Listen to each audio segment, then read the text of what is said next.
ya mwisho kufika pale mahali ambapo atakuwa anaelekea kwenye jukwaa lake. Haya basi ni kuambua na mtazamaji tunawashukuru kwa kuwa nasi na we now hand over to the official program. Nchi yetu tunasonga mbele, Kenya tuipendayo. 1 2 karibu Mheshimiwa Rais, utuongoze kwa sherehe ya Mashujaa. Karibu. Karibu.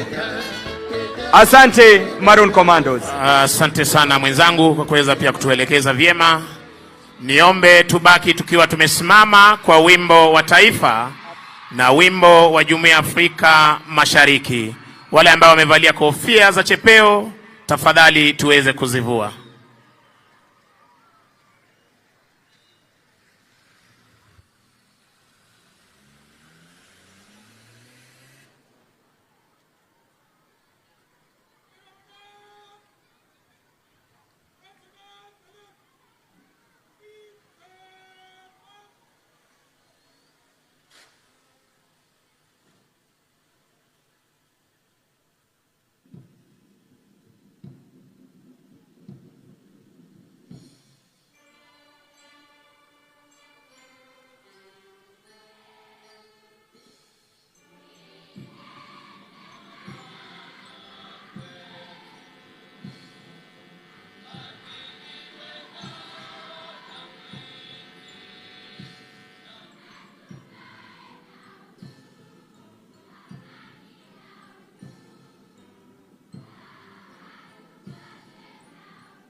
Mkuu wa gwaride hivi sasa kija kumwomba kwa heshima Rais wa Jamhuri ya Kenya na Amiri Jeshi Mkuu wa majeshi yote ya ulinzi idhini ya kuweza kagua gwaride la heshima lililoandaliwa na majeshi ya ulinzi ya Kenya.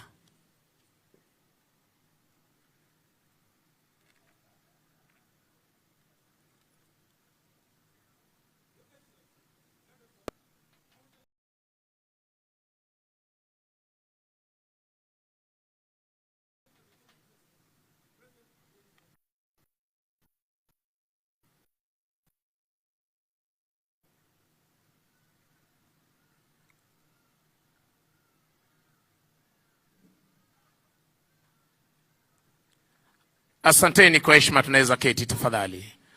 Anayemsindikiza Rais wa Jamhuri ya Kenya ni Mkuu wa majeshi ya ulinzi ya Kenya, Jenerali Francis Omondi Ogola.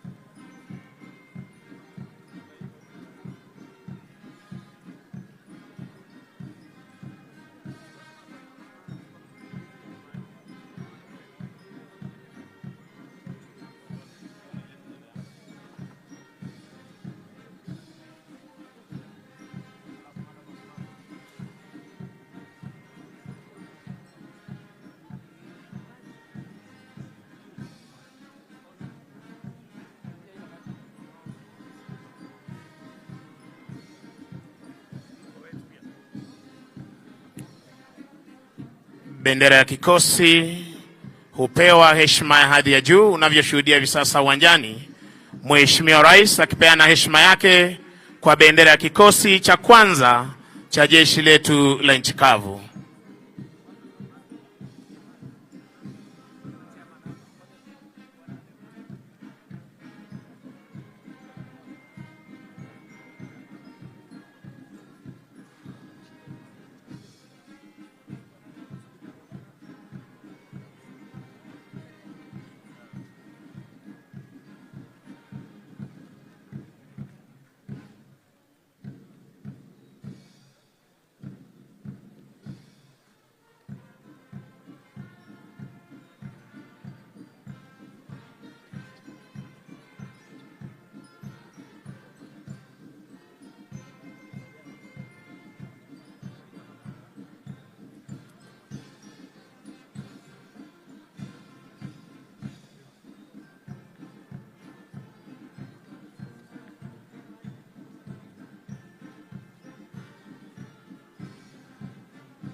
Za kijeshi sharti bendera ya kikosi kuwa mbele ya gwaride, unavyoshuhudia hivi sasa kutoka kwa wakala officer na hali kadhalika parade RSM wakichukua nafasi yao ndani ya gwaride hii.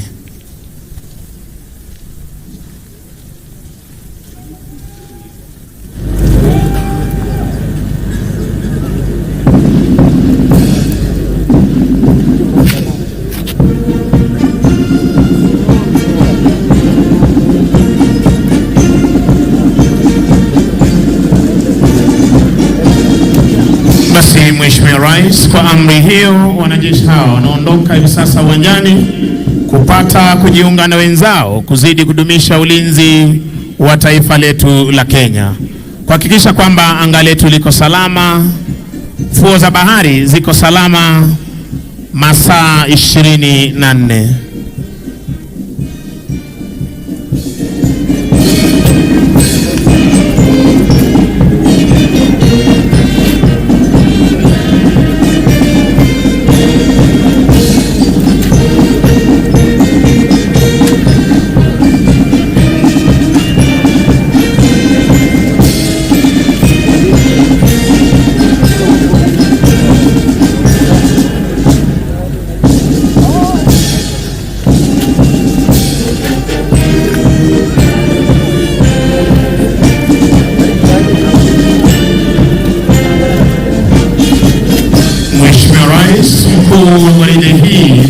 ni Luteni Kanali Daniel Mulindo Baraza, naibu wake Meja Hilary Kiprotich Piaban.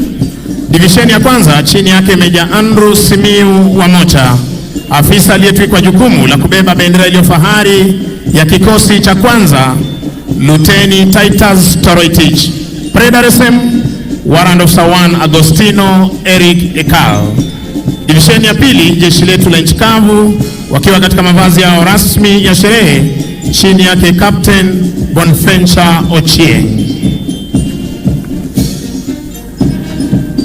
Divisheni ya tatu Mheshimiwa Rais, jeshi letu la wanaanga wakiwa katika mavazi yao rasmi ya sherehe chini yake Meja Douglas Wanjohi Mwangi. Divisheni ya nne jeshi letu la wanamaji chini yake Meja Mohamed Said. Adjutant Captain Rashid Suleiman Juma, mwekalama jeshi letu la nchi kavu. Basi Mheshimiwa Rais, linafuata gwaride la vikundi, na kwa mengi zaidi tampisha mwenzangu kwa Projefwa aweze kuendelea. Mheshimiwa Rais, nafuata hivi sasa ni gwaride la vikundi kiongozwa na jeshi letu la nchi kavu Kahawa Garrison Company katika mavazi yao mazito ya kivita. Chini yake Meja Mike Kipskogei Cheriot. Company CSM Warrant Officer 2 Charles Msioki. Kikundi cha kwanza chini yake Luteni Justice Kiprono katika magwanda yao mazito ya kivita. Kikundi cha pili katika magwanda yao mazito ya kivita chini yake Luteni Sheikh Omolo.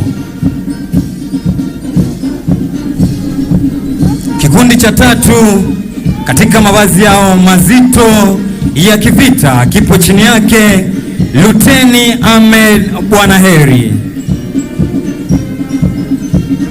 Wanafuata hivi sasa ni B Company katika magwanda yao mepesi ya kivita chini yake Meja Kelvin Kipkirui Cheriot. Company CSM Warrant Officer 2 James Uwegesa. Kikundi cha kwanza chini yake Luteni Madhai Nderitu. Kikundi cha pili chini yake Luteni Diana Njau katika magwanda yao mepesi ya kivita. Kikundi cha tatu katika magwanda yao mepesi ya kivita kipo chini yake Luteni Said Bavu. RSM Warrant Officer 1 Nur Maalim Yusuf. Wanafuata hivi sasa ni polisi wa kitaifa wakiongozwa na Kenya Police Service chini yake Superintendent Jeremiah Leariwal akisaidiana naye Chief Inspector Joseph Mutua.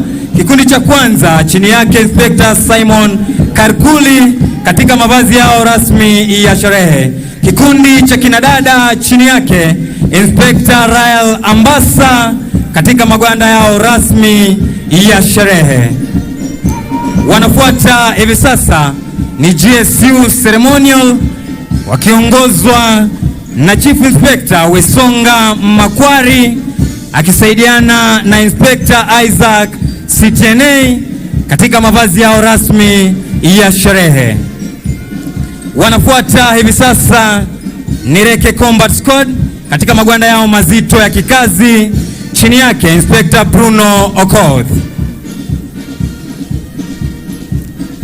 Kinafuata hivi sasa ni kikundi speciali cha kutumia majibwa elmaarufu kama K9 Squad chini yake Chief Inspector Caleb Osoro akisaidiana na Inspector Nicodemus Mwinzi. Wanafuata hivi sasa ni Administration Police Service chini yake Superintendent Abdullahi Nur Wario akisaidiana na Chief Inspector Donald Mwanenge Kalama. Kikundi cha kwanza chini yake Inspector Lydia Goga katika mavazi yao rasmi ya sherehe. Wanafuata hivi sasa ni polisi wa kupambana na wezi wa mifugo chini yake Inspector Faith Anyona katika mavazi yao mazito ya kikazi. Kinafuata hivi sasa ni kikundi cha kupambana na majanga pale yanapochipuka, chini yake Inspector Joshua Mutuku. Mheshimiwa Rais, wanafuata hivi sasa ni Border Police Unit katika magwanda yao mazito ya kikazi, chini yake Inspector Samuel Munene.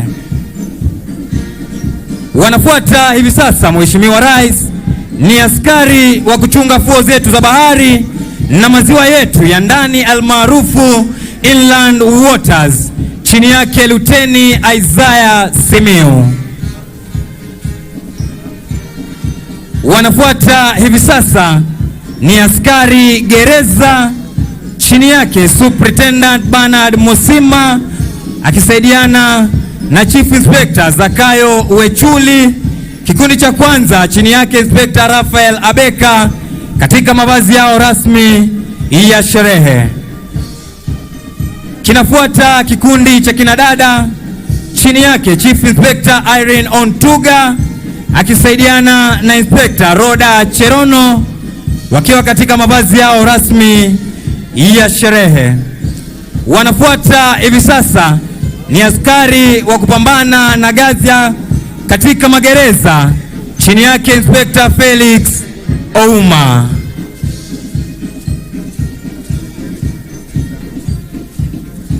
Wanafuata hivi sasa ni askari wa kuchunga mbuga zetu za wanyama, chini yake Warden 2 Albert Lesuda akisaidiana na Assistant Warden 2 Norman Makoha.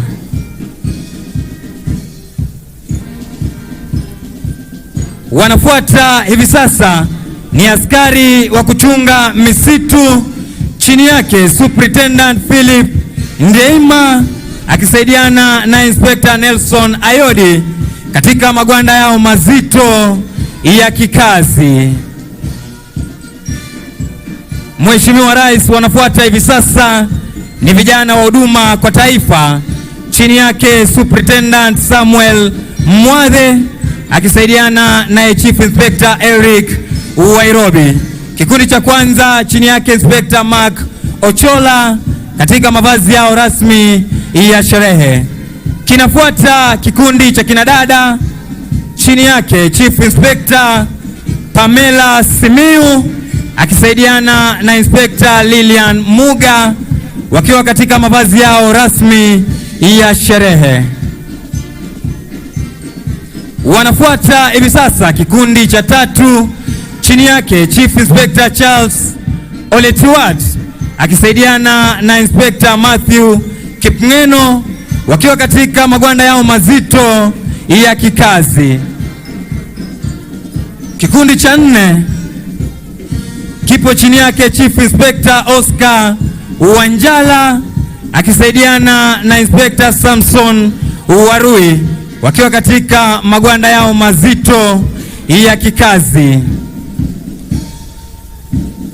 Wanafuata hivi sasa, Mheshimiwa Rais, ni askari wa gatuzi hili la Kericho, chini yake Chief Inspector Irene Chelagat akisaidiana na Inspector Bernard Kiprono. Tuwapigie makofi askari hawa wa gatuzi hili la Kericho kwa kazi yao nzuri wanayofanya katika gatuzi hili. Anayefunga ni mweka alama jeshi letu la nchi kavu. Mheshimiwa Rais, hivi sasa ni zamu ya bendi za majeshi ya ulinzi kuweza kuondoka uwanjani, chini yake mkurugenzi wa muziki jeshi la nchi kavu Captain Kelvin Kivudi Nyaga, Senior Drum Major Warrant Officer 1 David Maina wakiondoka hapa uwanjani baada ya kutuletea burudani siku ya leo.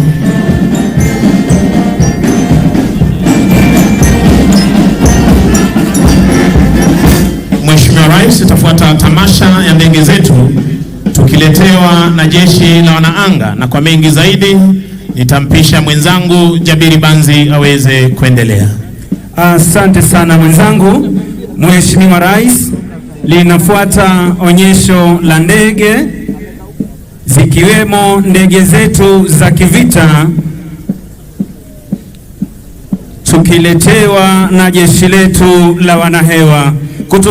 Kutufungulia onyesho hili la ndege, Mheshimiwa Rais, ni ndege zinazotumika kwa mafunzo ya kiwango cha juu na marubani wetu, ndege aina ya Tukano zikipaa kwa utaratibu kabisa. Tuwape makofi marubani wetu. Asanteni Mheshimiwa Rais. Zitafuata hivi sasa ndege zetu za kivita, ndege aina ya F5 zikipaa angani kwa utaratibu kabisa, zikiachana kushoto kulia, katikati na kupaa kwa umaridadi kabisa. Mheshimiwa Rais, ndege hizi zina uwezo wa kuruka kwa kasi zaidi, kurusha makombora kwenye ngome za adui, huku wanajeshi wa jeshi letu la wanahewa wakishirikiana na jeshi letu la nchi kavu pamoja na jeshi letu la wanamaji, kama ilivyo dhamira ya mkuu wetu wa majeshi, one force one mission, kuhakikisha ya kwamba nchi yetu iko salama kabisa, ikiwemo mipakani, angani pamoja na baharini. Basi Mheshimiwa Rais, ndege hizi zitarudi moja baada ya ingine ili kuweza kutuletea maonyesho mbalimbali. Na siku ya leo ndege ya kwanza Mheshimiwa Rais inapakwa maridadi kabisa, ikituletea mizunguko ya kushoto, na ndege ya pili Mheshimiwa Rais inapaa kwa umaridadi, utaratibu na kuzunguka mara 4 kwa umaridadi kabisa. Tuwape makofi marubani wetu tafadhali. Ndege ya tatu Mheshimiwa Rais itapaa juu kabisa, kuzunguka mizunguko ya kushoto,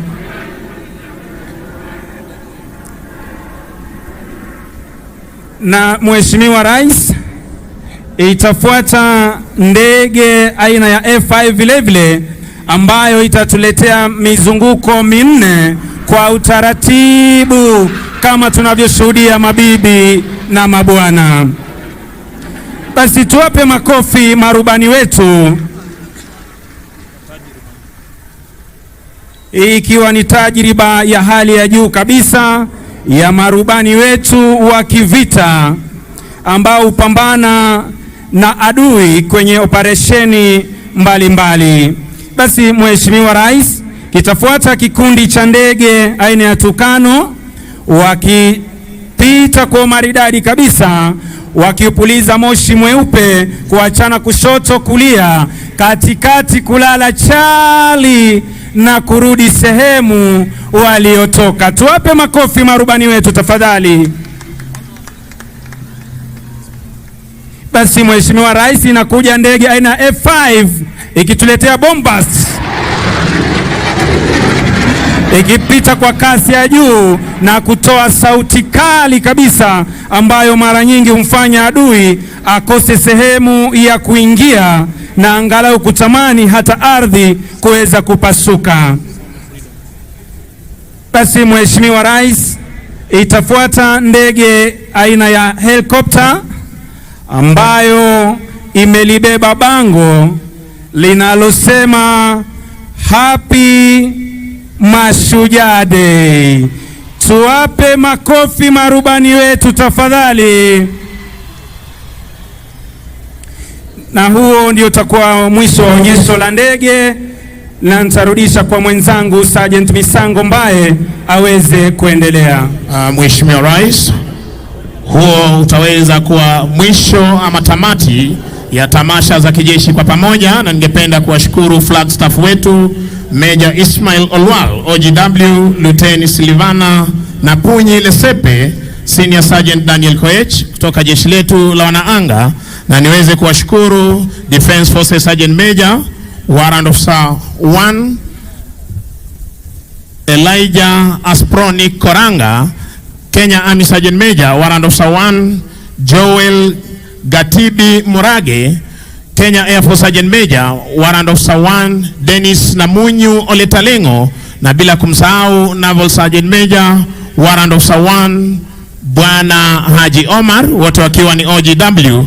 Niwashukuru wenzangu Kopro Jabiri Banzi, Kopro Jefwa. Jina langu ni Sergeant Misango Mbae, nikiweza kurejesha moja kwa moja hadi kwake Sergeant Katana aweze kuendelea. Kwako Gatana.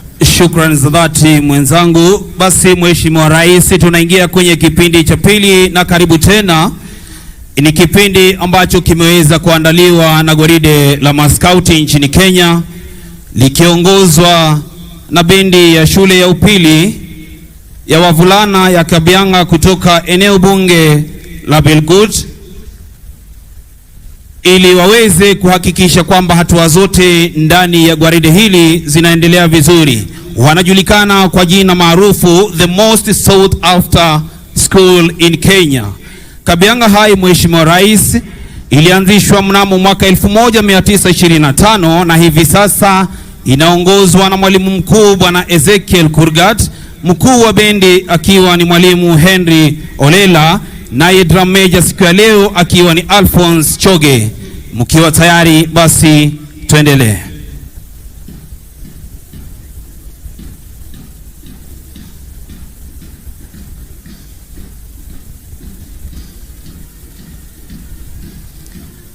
Scouts, Mheshimiwa Rais, ni vijana ambao wanaanzia umri mdogo na wako na hamasisho kubwa kwenye jamii zetu. Ikiwa sasa wewe ndiwe patron wao, Mheshimiwa Rais, wanaiga mtindo wako na mfano wako ili kuweza kuwa na maadili mema kwenye jamii.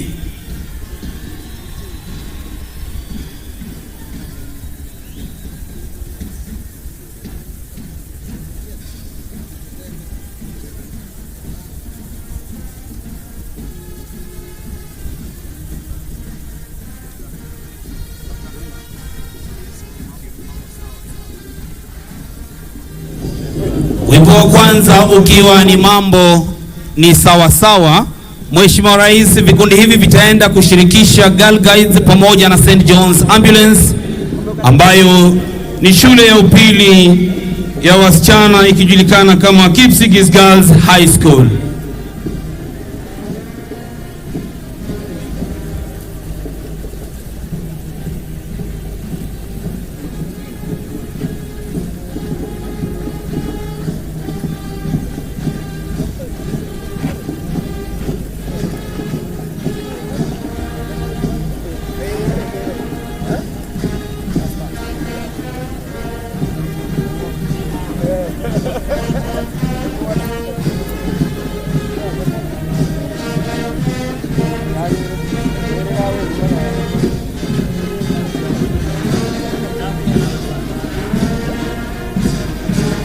Na kwa kuweza kuhakikisha kwamba hatua zilizoko ndani ya gwaride hili la maskauti zinaenda sawa sawia, ni kikundi cha Kabianga Boys na nyimbo zao tamu tamu.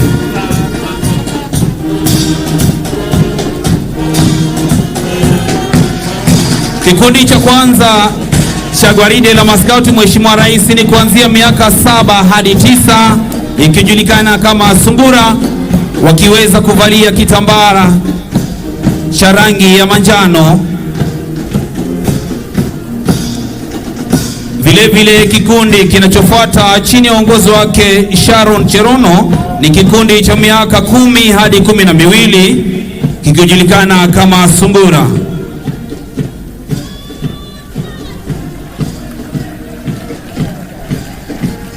Kikundi kinachofuata, Mheshimiwa Rais, chini ya uongozi wake mwanadada Faith Cherono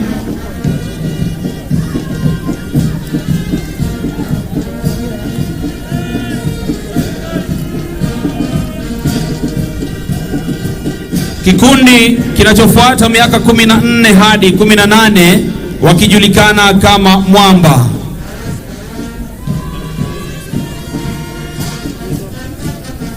Kwa mara nyingi hawa huwa ni vijana wa shule za upili, Mheshimiwa Rais. Vile vile kinachofunga ni kikundi cha miaka 19 hadi 26 kijulikana kama Jasiri chini ya uongozi wake mwanadada Edna Kiruri. Wanaofuata Mheshimiwa Rais ni Girl Guides. Hawa ni chini ya miaka 3 hadi 6 wakijulikana kama Rainbow. Makofi kwa wana Girl Guides pamoja na Scouts tafadhali.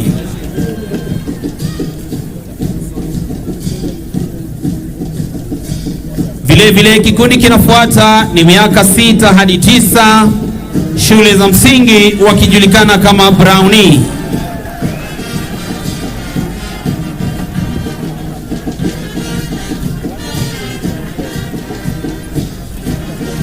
Kinachofuata ni kikundi cha miaka 10 hadi 14 ikijulikana kama Girl Guides.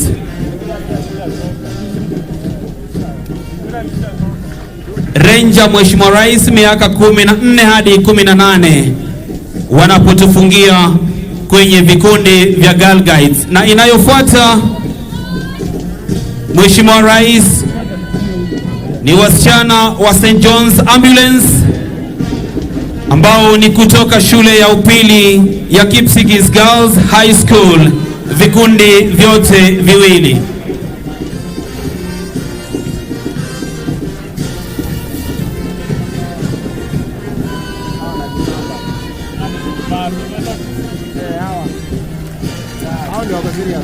Wanapomalizia na kuondoka kiwanjani bendi ya Kabianga Boys, Mheshimiwa Rais, ili kutamatisha gwaride hili la maskauti, Girl Guides pamoja na St. John's Ambulance.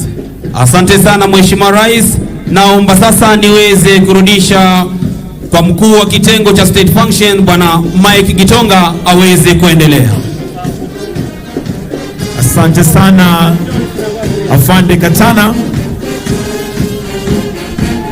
Na wakimalizia Mheshimiwa Rais, sasa ningependa sote tuweze kutulia ili tuende kwa kipindi cha maombi. Na kwa maombi tutaongozwa na viongozi wetu wa tamaduni na pia wa kidini. Tukianza na kiongozi wa kimila Mzee John Sigei, kiongozi wa Kihindu Neleshbai Gaurishanka, Imam Abubakar Said Ali, na tukimalizia kwa maombi ya Kikristo ambaye tutaongozwa na Askofu Paul Kirui. Kwa hivyo sasa sote tutulie ili tuweze kuenda kwa maombi.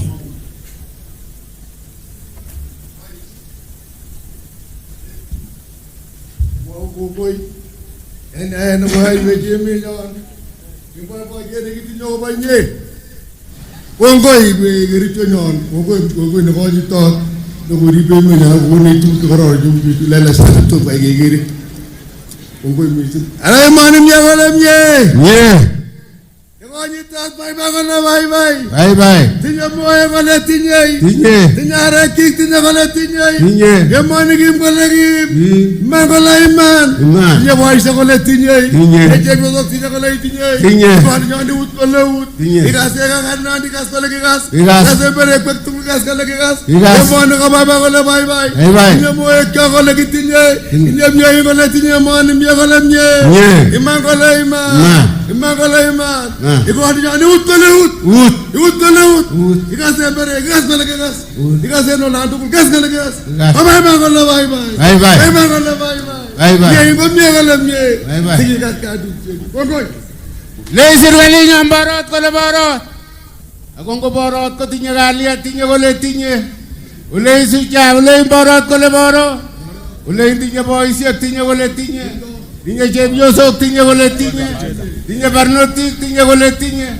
Ulei ni konti tap Kericho ut kole ut. Ut ngai meti ut kole ut. Ako barot kole barot. Mie kole mie. Yaso mo kias kole yas. Yas angwan yas ko yas. Barot kole barot. Ulei narab ruta barot kole barot. Ako kim kole kim. Akai chakwa ulei barot kole barot. Kim kole kim.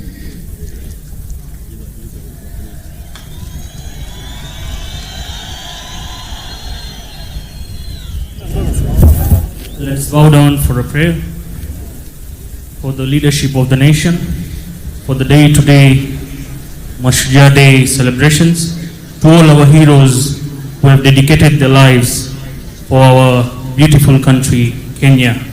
Vakratunda Mahakaya Surya Koti Namaprabha Nirvignam Kurume Deva Sarvakaryesu Sarvada.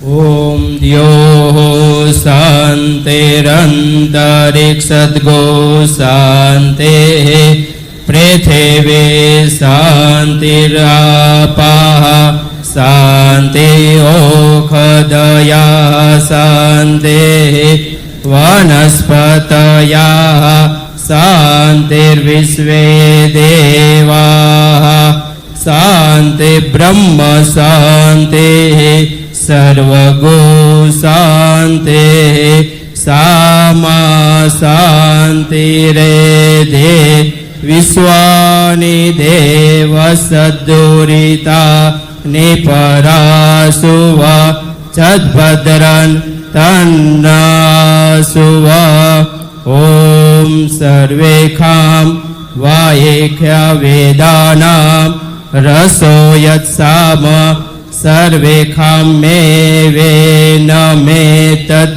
Vedana Gurasena Bhikinchate Om Sante Sante Sante Susantir Bhavato Sarvarishta Santir Bhavato.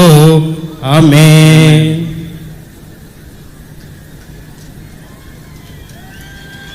Bismillahirrahmanirrahim. Kwa jina la Mwenyezi Mungu mwingi wa rehma mwenye kurehemu.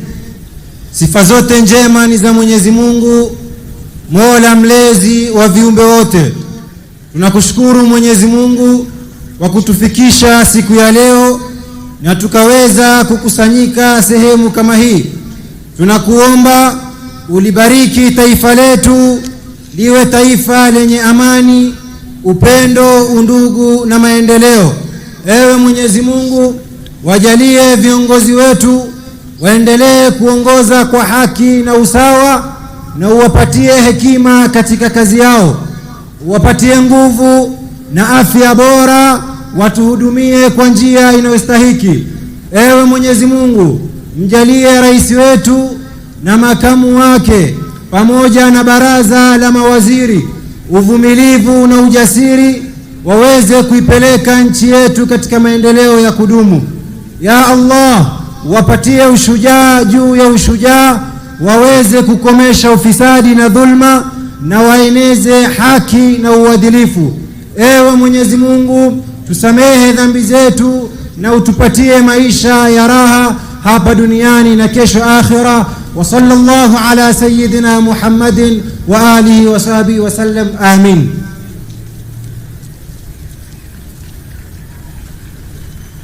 Your Excellency, the President of the Republic of Kenya, and all of us, I would like to ask that we all stand as I pray.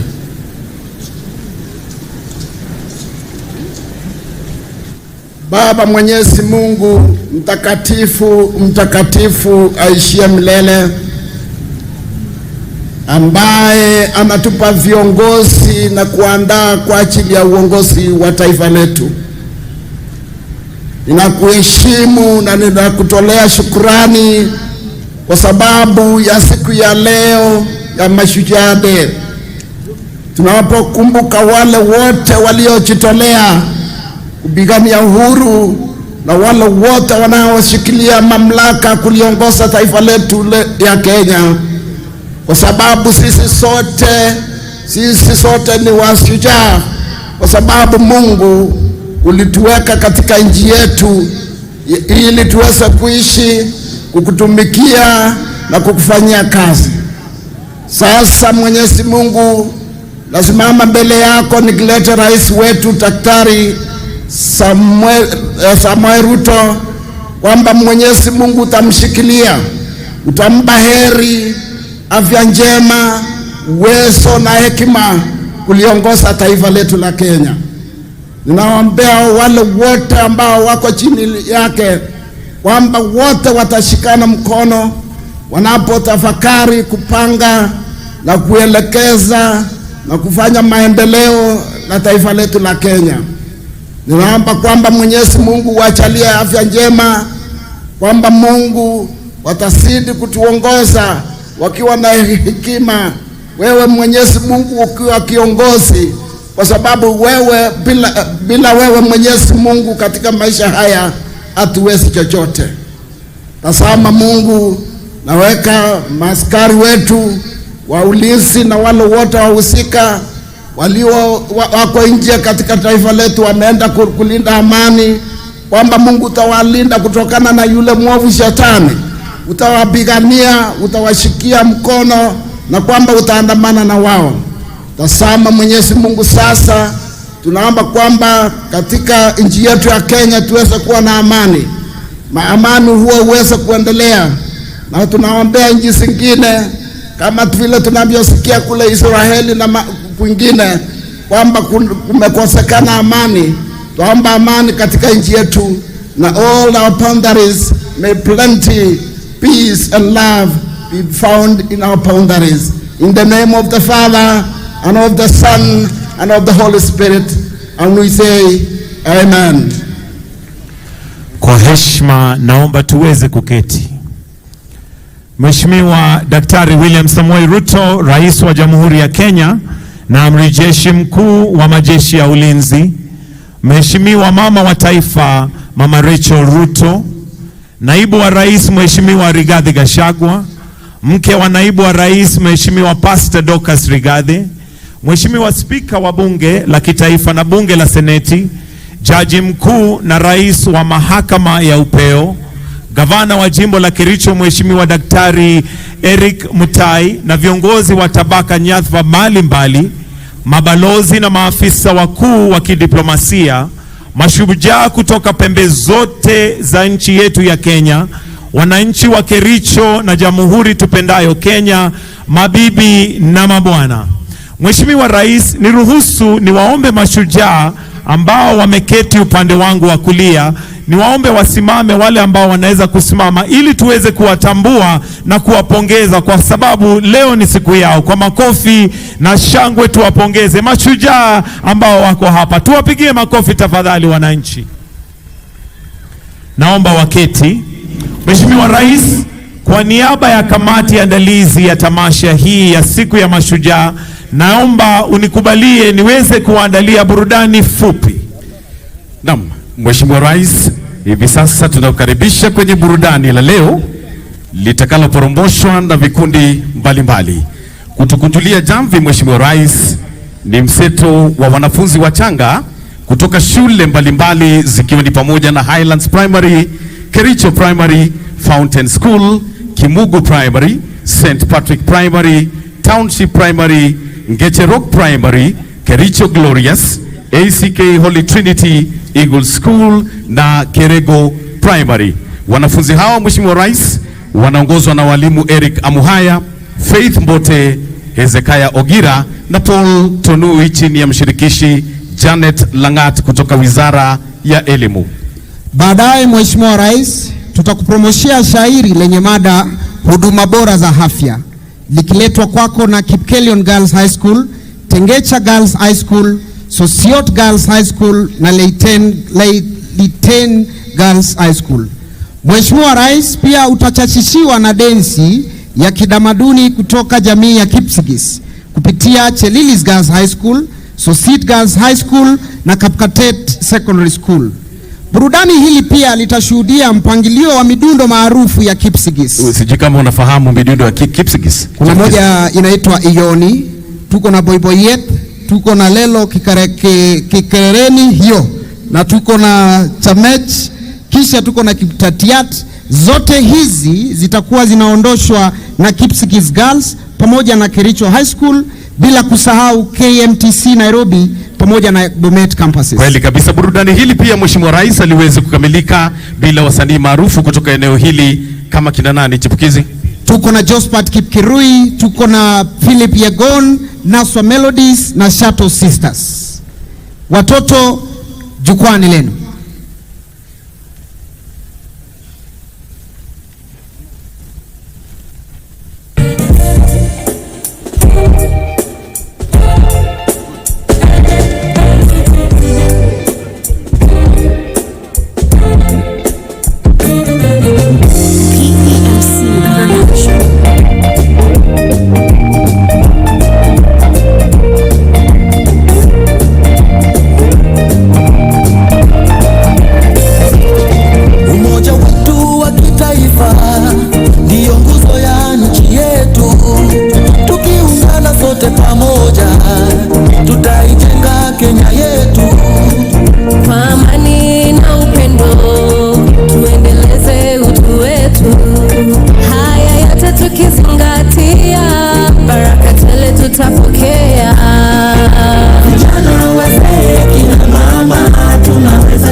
sote tuimbe.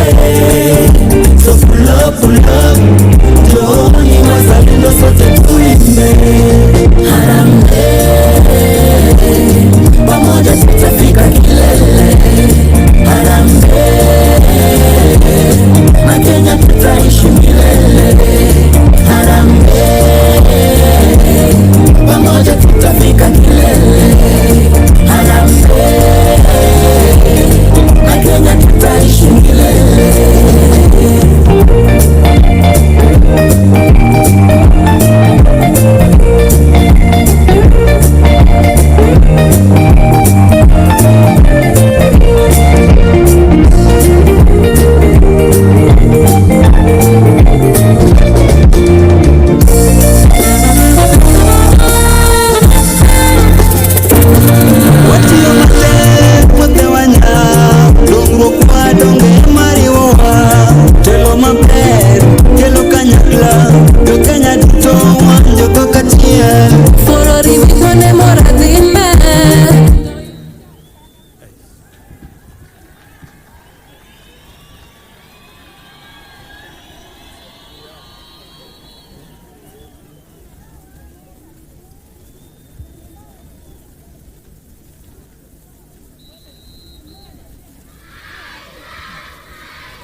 Tuwashangilie wanaposema I love my country Kenya, wakiwa wamechora ramani ya nchi yetu.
Mashujaa wetu, tuwapongeze kwa makofi.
Wanasema afya bora, maisha bora. Tuwashangilie kwa makofi.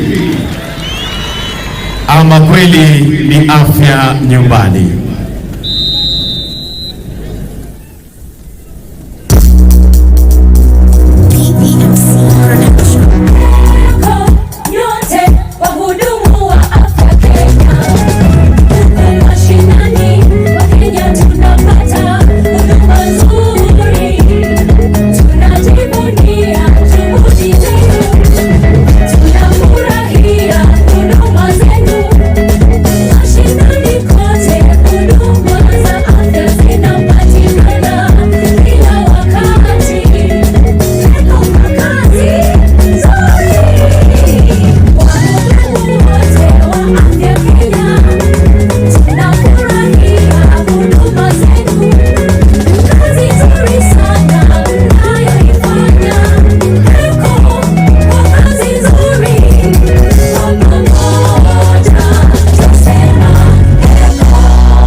Tuwashangilie watoto kwa makofi tafadhali. Wanapoondoka pale, makofi makofi.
Hicho ni kionjo. Ukijisikia kusimama ucheze nao unakaribishwa. Twende DJ.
kuelezea, mwataka yetu mapeni tupate kuyatumia, tutatibiwa nyumbani.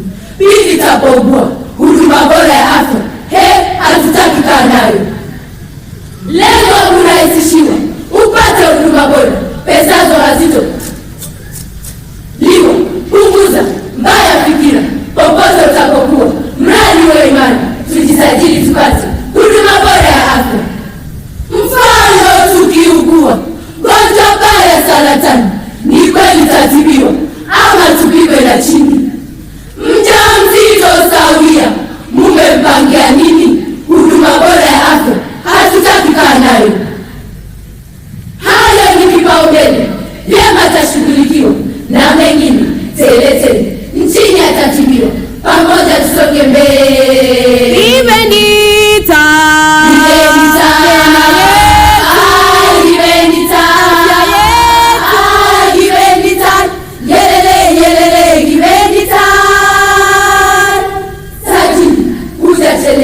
Tujisajili tupate huduma bora ya afya.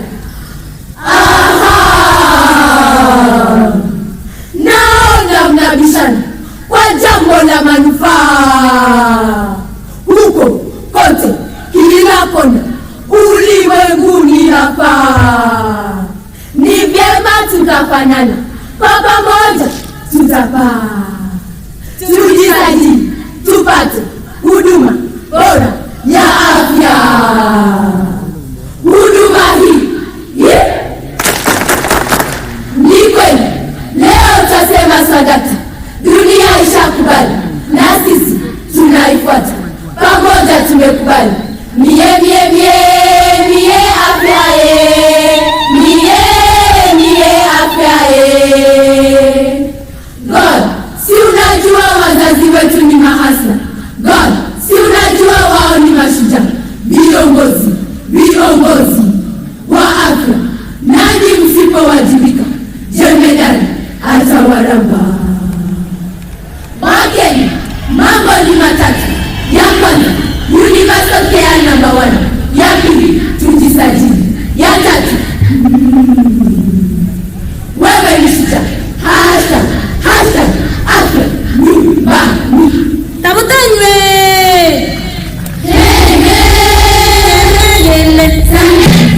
Oye, sale kipeso, oye tete, mgimwa.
boy boy yeah. Kitinye boy boy yeah. Kitinye boy boy yeah. Kitinye boy boy yeah. Kitinye boy boy yeah. Kitinye boy boy yeah. Kitinye boy boy yeah. Kitinye nano. Kitinye mohe. Tagunen togoy. Kitinye boy boy yeah. Kitinye nano.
Wapi makofi na vigelegele wananchi?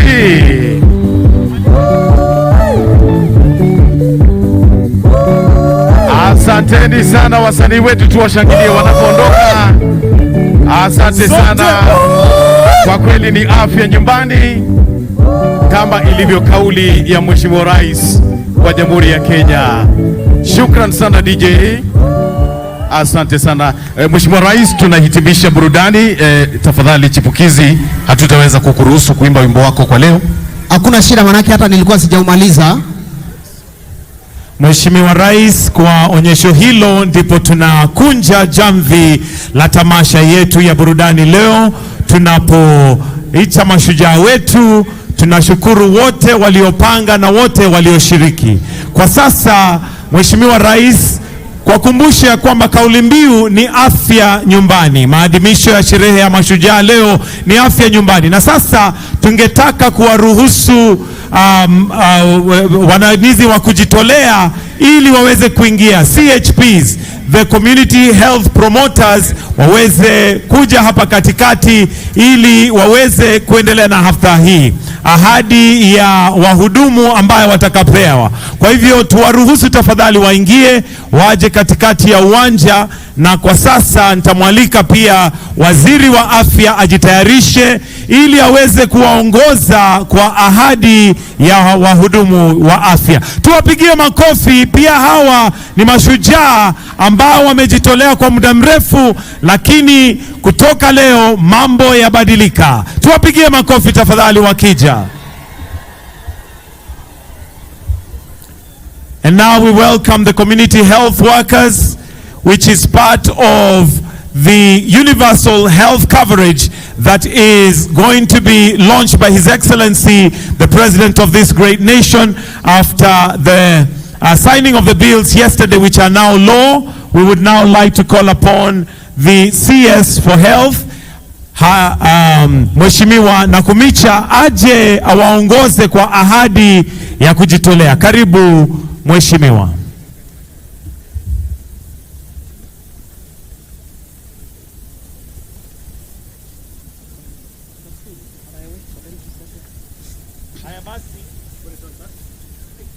Basi wahudumu, tunaomba ya kwamba mtarudia hii ahadi ambayo mnajitolea leo, mkifuata waziri atakayewaongoza. Bado tunangojea waingie, wakiingia basi tutaendelea, lakini bado wanaendelea kuingia. Basi tukiwashukuru, tuwapigie makofi tafadhali. Tuwapigie makofi. Hawa ni washujaa pia, mashujaa ambaye ni wahudumu wa kujitolea, lakini mambo yabadilika. Na sasa nitamwalika waziri wa afya Madam Susan Nakumicha ili awaongoze kwa ahadi. Mheshimiwa Rais, sasa ni wakati wetu wahudumu wa afya nyumbani kutoa ahadi ya huduma kwa afya nyumbani. Nitawaomba nyinyi wote wahudumu wa afya nyumbani mrudie mambo haya nyuma yangu. Sisi wahudumu wa afya nyumbani tunaahidi kutumikia jamii zetu kwa mioyo thabiti, mikono wazi, ujuzi na kwa kujitolea. Lengo letu ni kuelimisha, kuwawezesha na kusaidia jamii zetu kukuza afya, kuzuia magonjwa na kuwaelekeza kwenye huduma za afya. Tunakubali jukumu hili tukufu na tuko tayari kutumikia jamii zote. Afya yetu, afya yetu, jukumu letu. Ndio. Asanteni sana. Na sasa tukipeperusha bendera, tutawaomba warudi mahali walikuwa, pole pole tu tukiwaelekeza. Hebu tuwapigie makofi wananchi tafadhali. na kwa sasa wakiondoka pia kuna lori ambazo zitakazoingia, ikiwa ishara ya kwamba sasa dawa pia zitapatikana, na tutamwomba rais atateremka hivi karibuni ili aweze kuflag off ikiwa kama uzinduzi wa universal health coverage. Kwa hivyo sasa let's have the trucks to come in, and we'll kindly request Your Excellency, if you may, with your permission, to kindly come with and flag them off together with His Excellency the Deputy President, just to witness as we flag off the trucks that are going to be carrying the medicine and having all counties. We believe by now all counties have received the kits, which are now adorned with the CHPs, the community health promoters. Na ndio hizo lori zinazokuja, na sasa tukimkaribisha Mheshimiwa Rais ambaye atakuja kuzizindua, na pia just to flag them off as we now have this event proceeding. Amen.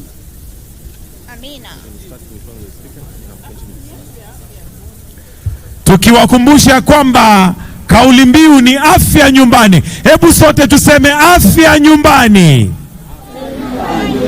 Turudie sote, afya nyumbani. Afya nyumbani. We now have these trucks that have the medicine, and each truck is representing a region, but every county is represented. Wapi makofi ya rais? As he continues to flag them off, come on, let's tumpongeze kwa makofi rais wa Jamhuri ya Kenya.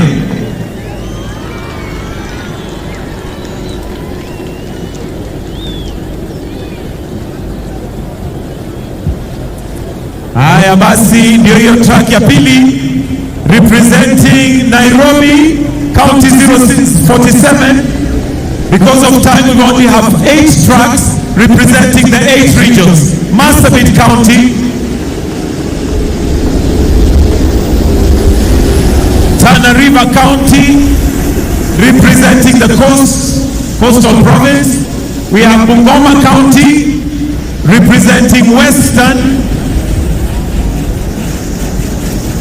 Alafu tuko na Homa Bay County representing Nyanza.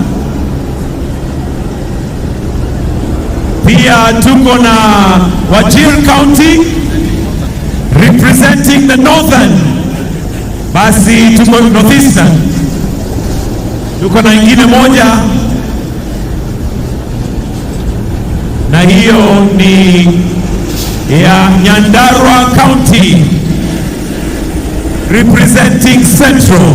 Asanteni sana, thank you so much Your Excellency, tunashukuru, na kwa heshima tutaomba uweze kurudi.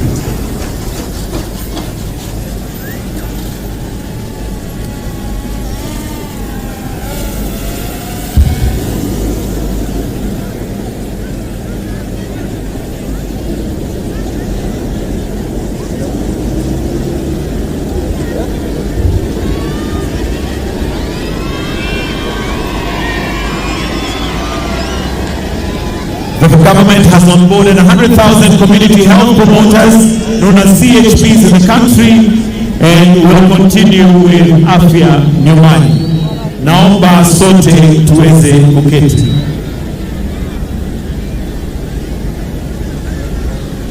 Mheshimiwa Rais, kwa heshima sasa naomba niruhusu nimwalike gavana wa eneo gatuzi la Kericho tukaribishe kwa kifupi, kisha amwalike naibu wa rais. Lakini kabla tufanye hivyo, tungependa pia kufungulia na elezo ya kwamba kuna wananchi wengi sana wamejaa pale nje. Kwa hivyo gavana, niwie radhi, ningependa kwanza tuwaruhusu wananchi waweze kuingia ili waweze pia kuhudhuria tukiendelea. Kwa hivyo tafadhali tuwaruhusu wananchi waweze kuingia kabla nimwalike gavana aweze kutukaribisha hapa Kericho. Na kama wananchi wanaingia, hebu tuweze kutizama kuruninga sauti ya mwananchi. Tukiwaruhusu wananchi kuingia, hebu tuweze kuweka kuruninga sauti ya mwananchi. Asante.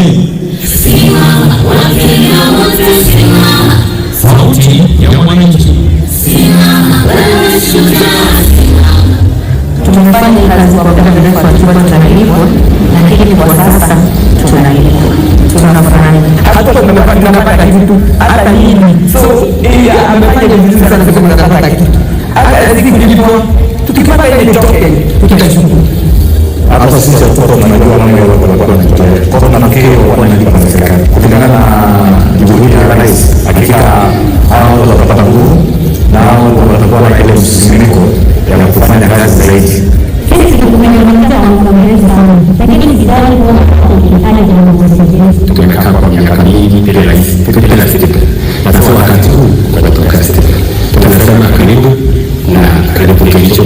Wakati wa mashiani na nataka kusema ni kitu anakuomba kwenye stipe. Rais wetu ametupawa, ametupatia toolkit, tutakuwa tukitumia huko mashinani. Tungependa asiwachie hapa, aendelee kutufuatilia sana, akiwa tunafanya kazi gani. Hiyo kitu vitu alituletea tunafurahia, tunashukuru serikali sana. Na Mungu awabariki tena awazidishie, na zaidi ya yote waendelee kutukumbuka hata na vifaa zaidi. Tukieleza wananchi wapate knowledge kuhusu maendeleo ya preventive, tunaona kwamba tutatumia pesa nyingi kununua dawa. Tunaposhirikia siku ya Mashujaa, ningependa kuambia wasisi wote waendelee na hiyo kazi nzuri wanafanya, hasa kusaidia wamama na hata kijiji, hasa kwa usafi na kukaa katika hali inayofaa kama wananchi wa kawaida. Ile kitu ambayo ningependa kwanza ningeshukuru serikali kwa mkono ambao wanachukua sasa hivi. Kususia ni nzuri kuliko kufanya. If they are Mashujaa Obeya, it's community health promoters. You are not volunteers, we are promoters. Help to our president. Wherever you are, we say we salute you. Naomba waingie kwa utaratibu tafadhali, na pia tuweze kuweka kitu kingine kwa runinga. Wanaendelea kuingia bado, and at this point allow me to also recognize His Excellency Tete Antonio, the Minister of Foreign Affairs for Angola, who is representing His Excellency the President João Manuel Lourenço, President of the Republic of Angola. Together with his delegation, we recognize you and appreciate that you've honored us with your presence. Studio, naomba tuweke pia kitu kingine kwa runinga. Wananchi wanaendelea kuingia. Wananchi ni waombe tuingie tu kwa utaratibu, sote tutaruhusiwa tuingie. Muraguri. Nilianza hii kazi kutoka mwaka wa 2003. Miaka hiyo 20 nimefanya hiyo kazi. Kwangu nafurahia kwa sababu naifanya na roho yangu. Hii exercise nafanya registration, naona ni muhimu kwa sababu serikali yetu itajua ni watu wangapi wako na disability, wapi wako na diabetes, ni wangapi wako na hypertension, ni watoto wangapi wamezaliwa, ni wazee wangapi wako over 70 years. Hiyo statistics itasaidia serikali kwa chochote inataka kufanyia community. Kutoka hiyo miaka tumefanya hii kazi ya community health promoters, tulikuwa tunaandika kwa mikono. Unaandika saa ingine karatasi inapotea, unakimbia kwa public health, unamwitisha ingine, unakuja unajaza. Sasa unakuja unalipitia hiyo information ndio umpelekee. Kupeleka kwake hata kwake inaweza potea. Sasa hii technology, chochote umeweka hapa haitapotea. So this is very safe kwa kwetu na kwa serikali. Unaona information iko hapa. PSU yako na yake. Lakini kwa simu yangu hakuna mtu anaweza ingia. Sababu nikipa submit kwa PSU. Akitaka kujua ili yangu ni watoto wangapi wako na disability, anaenda kwa system. Hata niuliza. Akitaka kujua ni watoto wangapi wamezaliwa, anaenda kwa system. Hata president mwenyewe akitaka kujua mambo yote atakuja hapa. Akiklik tu atapata information yote. Na tushukuru serikali kwa kutupatia hii. Tumechoka na kuandika. Sasa kutupatia hii inaoneshana sasa tunaenda digital sisi wote. Afya yako, jukumu langu, mimi ni shujaa.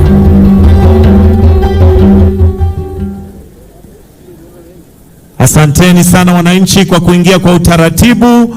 Na sasa Mheshimiwa Rais, naomba uniruhusu niweze kumwalika gavana wa eneo gatuzi la Kericho atatukaribisha, na akimaliza amwalike naibu wa rais. Tumpigie makofi gavana Dr. Eric Mutahi.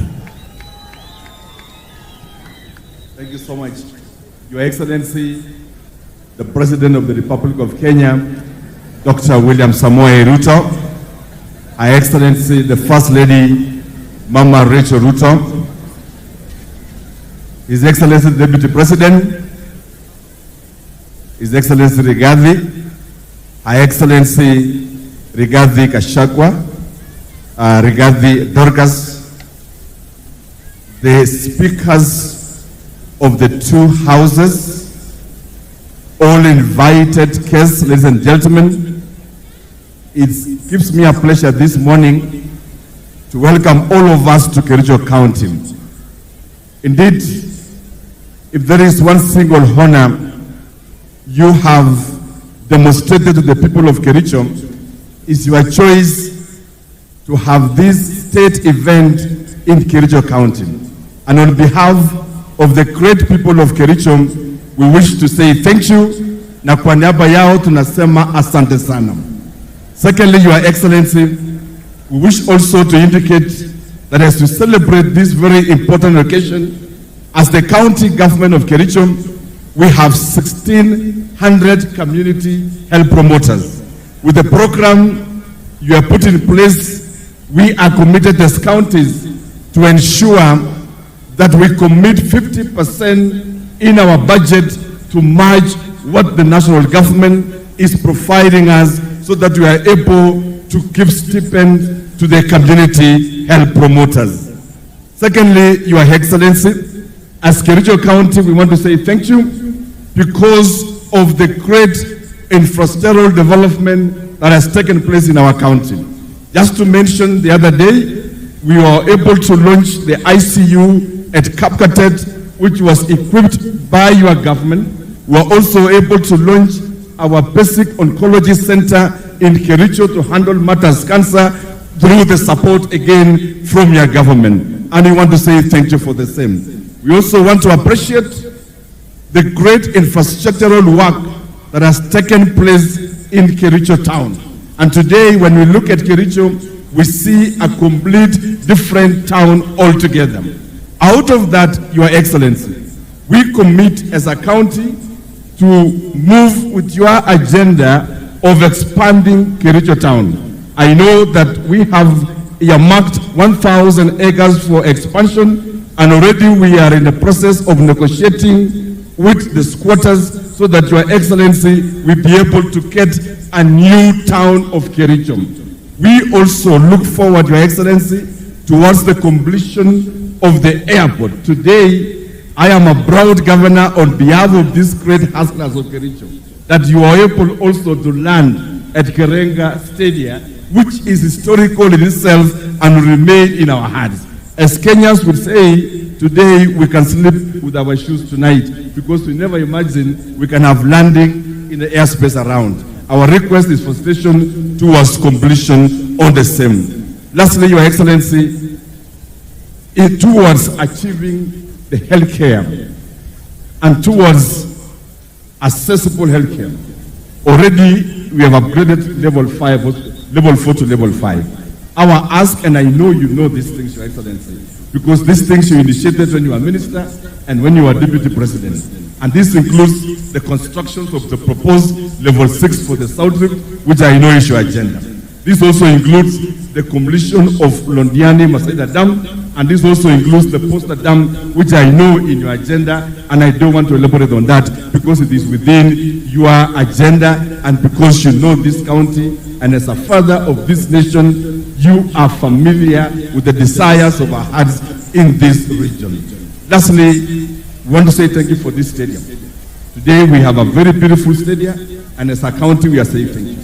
Out of this, again, Your Excellency, we invite Your Grace to also consider what you began and what you have always done for the completion and the construction of Kapkatet Stadium, which is an historical ground for us.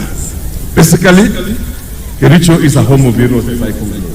The first athlete to conquer the track is none other Kiplimo Rugut, who hails from this county and the son of this county.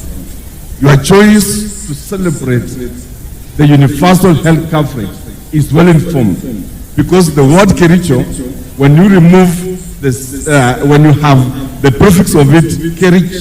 Kericho means Kericho, which means medicine in our language. And so your choice of Kericho is very informed because it's a county of medicine.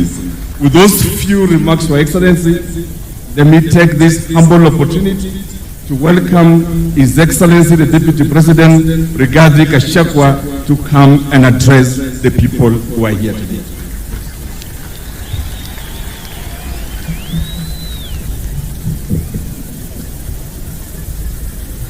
Your Excellency, the President of the Republic of Kenya and Commander-in-Chief of the Kenya Defense Forces, Dr. William Samoei Ruto, Your Excellency, the First Lady of the Republic of Kenya, Mama Rachel Ruto, the Prime Cabinet Secretary, the Honorable Musalia Mudavadi, the Foreign Affairs Minister from the Republic of Angola, Ambassador Tete Antonio, the Speaker of the National Assembly, Honorable Moses Wetangula, the Speaker of the Senate, Amason Jeffa Kingi, Your Ladyship, the Chief Justice and President of the Supreme Court of Kenya, Lady Chief Justice Martha Koome, our host Governor Eric Mutahi, Excellencies Governors Present, Excellencies Ambassadors, High Commissioners, and members of the Diplomatic Corps,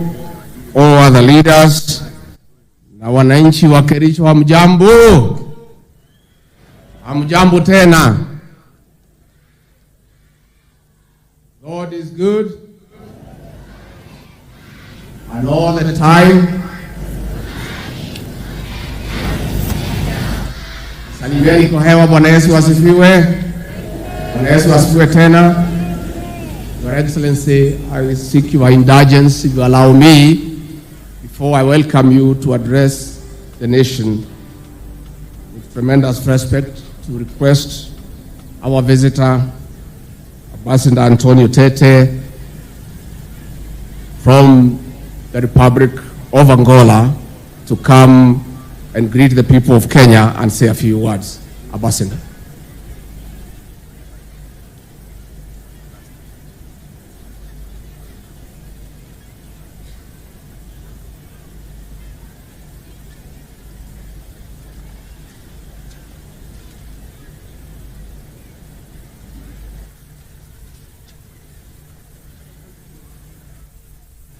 I'll try to speak the small Swahili I just learned. Ndugu na dada wa Kenya, hamjambo. And happy Mashujaa Day to everyone.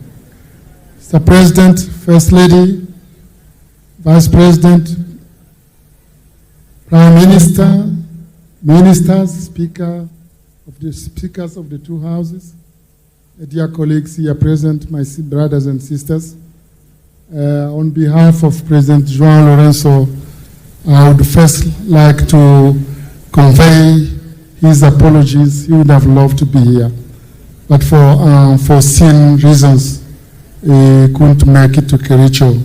But he sent you a very warm greeting, thanking again for the warm reception we always have been granted whenever we come to Kenya. Mr. President, it is very emotional for the Angolan people to be here, especially on a such day of Heroes Day, because those are the same heroes who also are not only Kenyan heroes, but they are also African heroes and Angolan heroes. Many maybe would remember how the struggle for independence of Angola benefited from the revolution of Kenya. We think of the Mau Mau and others. And you may remember that under the leadership of President Jomo Kenyatta, the three Angolan liberation movements came to Mombasa, and lastly met on June 21st, 1975 in Nakuru, where an agreement was signed, which was very significant to lead Angola to the independence in November the same year. So we will never have enough words to thank the Kenyan people for contributing not only to our freedom, but also for consolidating, helping the Angolan people to consolidate our independence.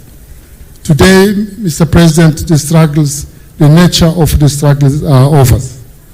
We have the struggle for development. We have the struggle for peaceful environment. We have the struggle for peace in our countries and in our region. And here again, Kenya has been at the front line and collaborating with Angola in many of those areas. Mr. President, I think we are starting a new dawn in the relationship between Angola and Kenya.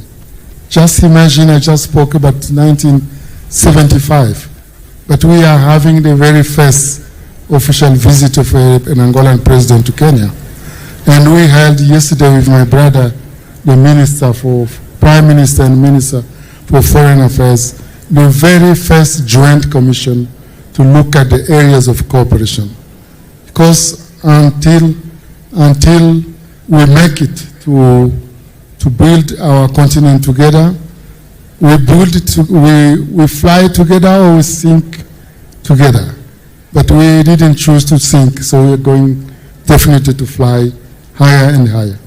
Mr. President, thank you again for giving us the opportunity to greet our sisters and brothers from Kenya, and thanking you all for associating to this very important day, which the same day we celebrate in Angola on 17 September, the Heroes Day. So we are very, very honored to be here. We all hope, we wish you afya bora to everyone. Thank you. Asante sana. Thank you very much, Ambassador. Your Excellency, the 60th Mashujaa Day is one of the most important occasions in our history. We celebrate the day from Kericho County, one of the most active and colonial hotspots in the country, whose people were stripped of their right to land. We join the people of this county and other Kenyans in celebrating the gallant men and women who put their lives on the line to attain our freedom and restore our dignity. Your Excellency, we celebrate these men and women because they believed in the power of Africans in defining their destiny in socio-economic transformation.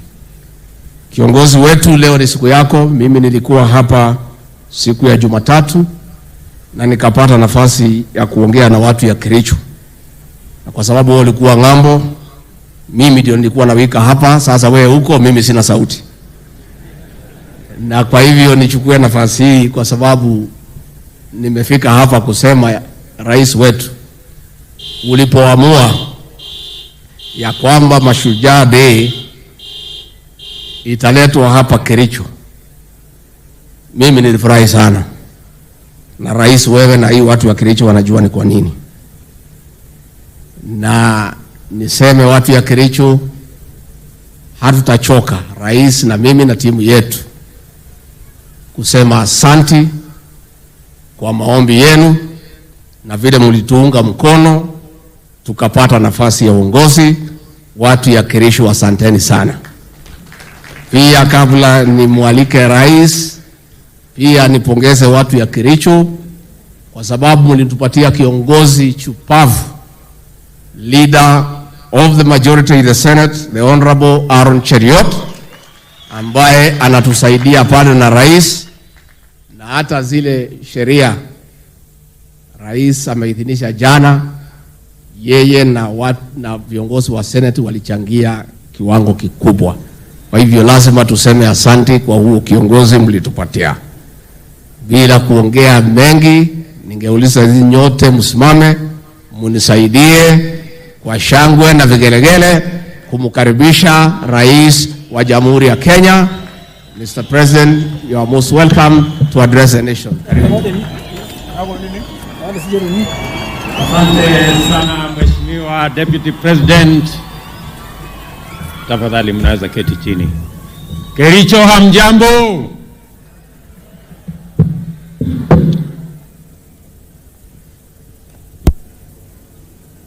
Our guest, my friend Tete Antonio, Minister for Foreign Affairs, who is representing my brother, the President of Angola, who is in Kenya as we talk. And he will be having a state visit tomorrow. Fellow leaders,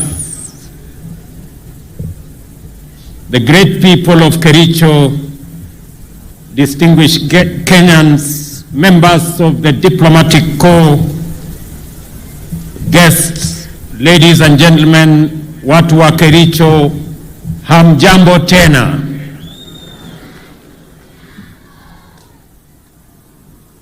Kericho, hamjambo. Kericho chamgei. Omune. Kericho, Bwana Yesu asifiwe. Hebu mnisalimie hewani nione hivi watu wa Kericho. Asanteni sana. Mashujaa Day is a celebration of the power of individuals to change the course of history and the destiny of a nation. It is a reminder that nations are driven forward and changed by individuals, ordinary men and women who believe they can make a difference and who believe they can change the status quo. The status quo in 1963 was a colonial state, the denial of basic freedoms and dignity. Deep inside many individuals then, they believed change was necessary and they took action. Individuals' belief resulted in action and ultimate progress that made us the people we are today, an independent, democratic, progressive nation. Today, the status quo is a hunger for socio-economic transformation, one that most of us feel is long overdue, and we are rightfully so. The need for heroism is as urgent as it was in pre-independence Kenya. The power of individual action is still as powerful today as it was then. Our heroes today are on the farms, the markets, in factories, in offices, in construction sites, and in many other places. Our heroes are using their creativity to create content and shape culture. They are playing on fields, running on tracks, and working across many other fields. Every day, when we do our best, when we deploy our diligence, intellect, passion, creativity, hard work, and the sense of purpose, every day that we believe we can make a difference, we are changing our country. This is our call to Mashujaa, to the best of us, to be the best of us every day, and to move our nation forward.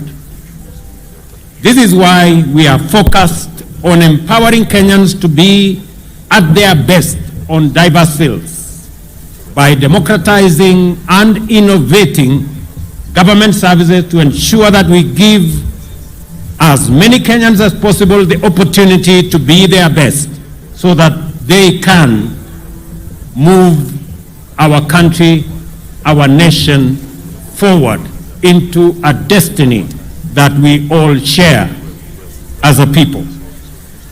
The Constitution guarantees Kenyans the right to the highest standards of health, Since independence, successive governments have made efforts in guaranteeing access to quality and affordable health care for Kenyans, but with limited success.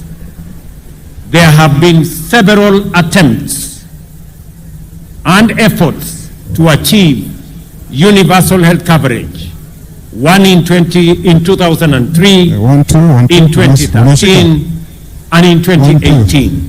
However, these efforts were met with little success. It is for this reason that the government of Kenya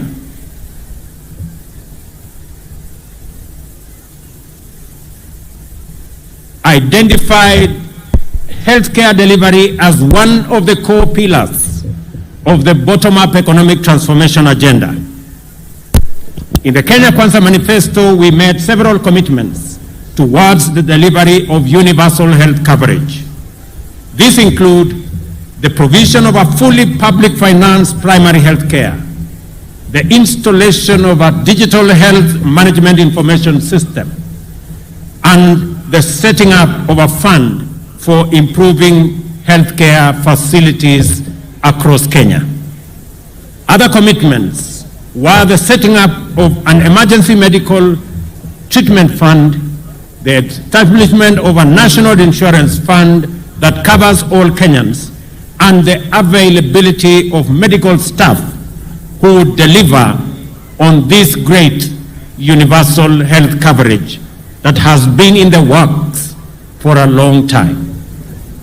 The government has instituted a paradigm shift to preventive and promotive health rather than where we've been at curative health. This approach also makes economic sense.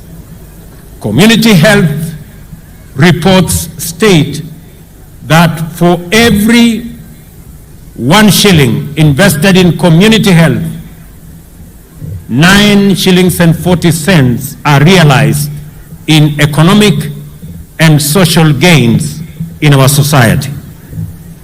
In our plan, delivery of primary health services at community level will start with community health promoters, and we are very proud that they are represented in large numbers today in this very important Mashujaa Day. The work of the promoters will include basic preventive and promotive health, health education, basic first aid for the treatment of minor injuries and ailments at household level, and referral for facility-based health care. Each community health promoter is allocated 100 homes within their neighborhoods, and this will happen countrywide.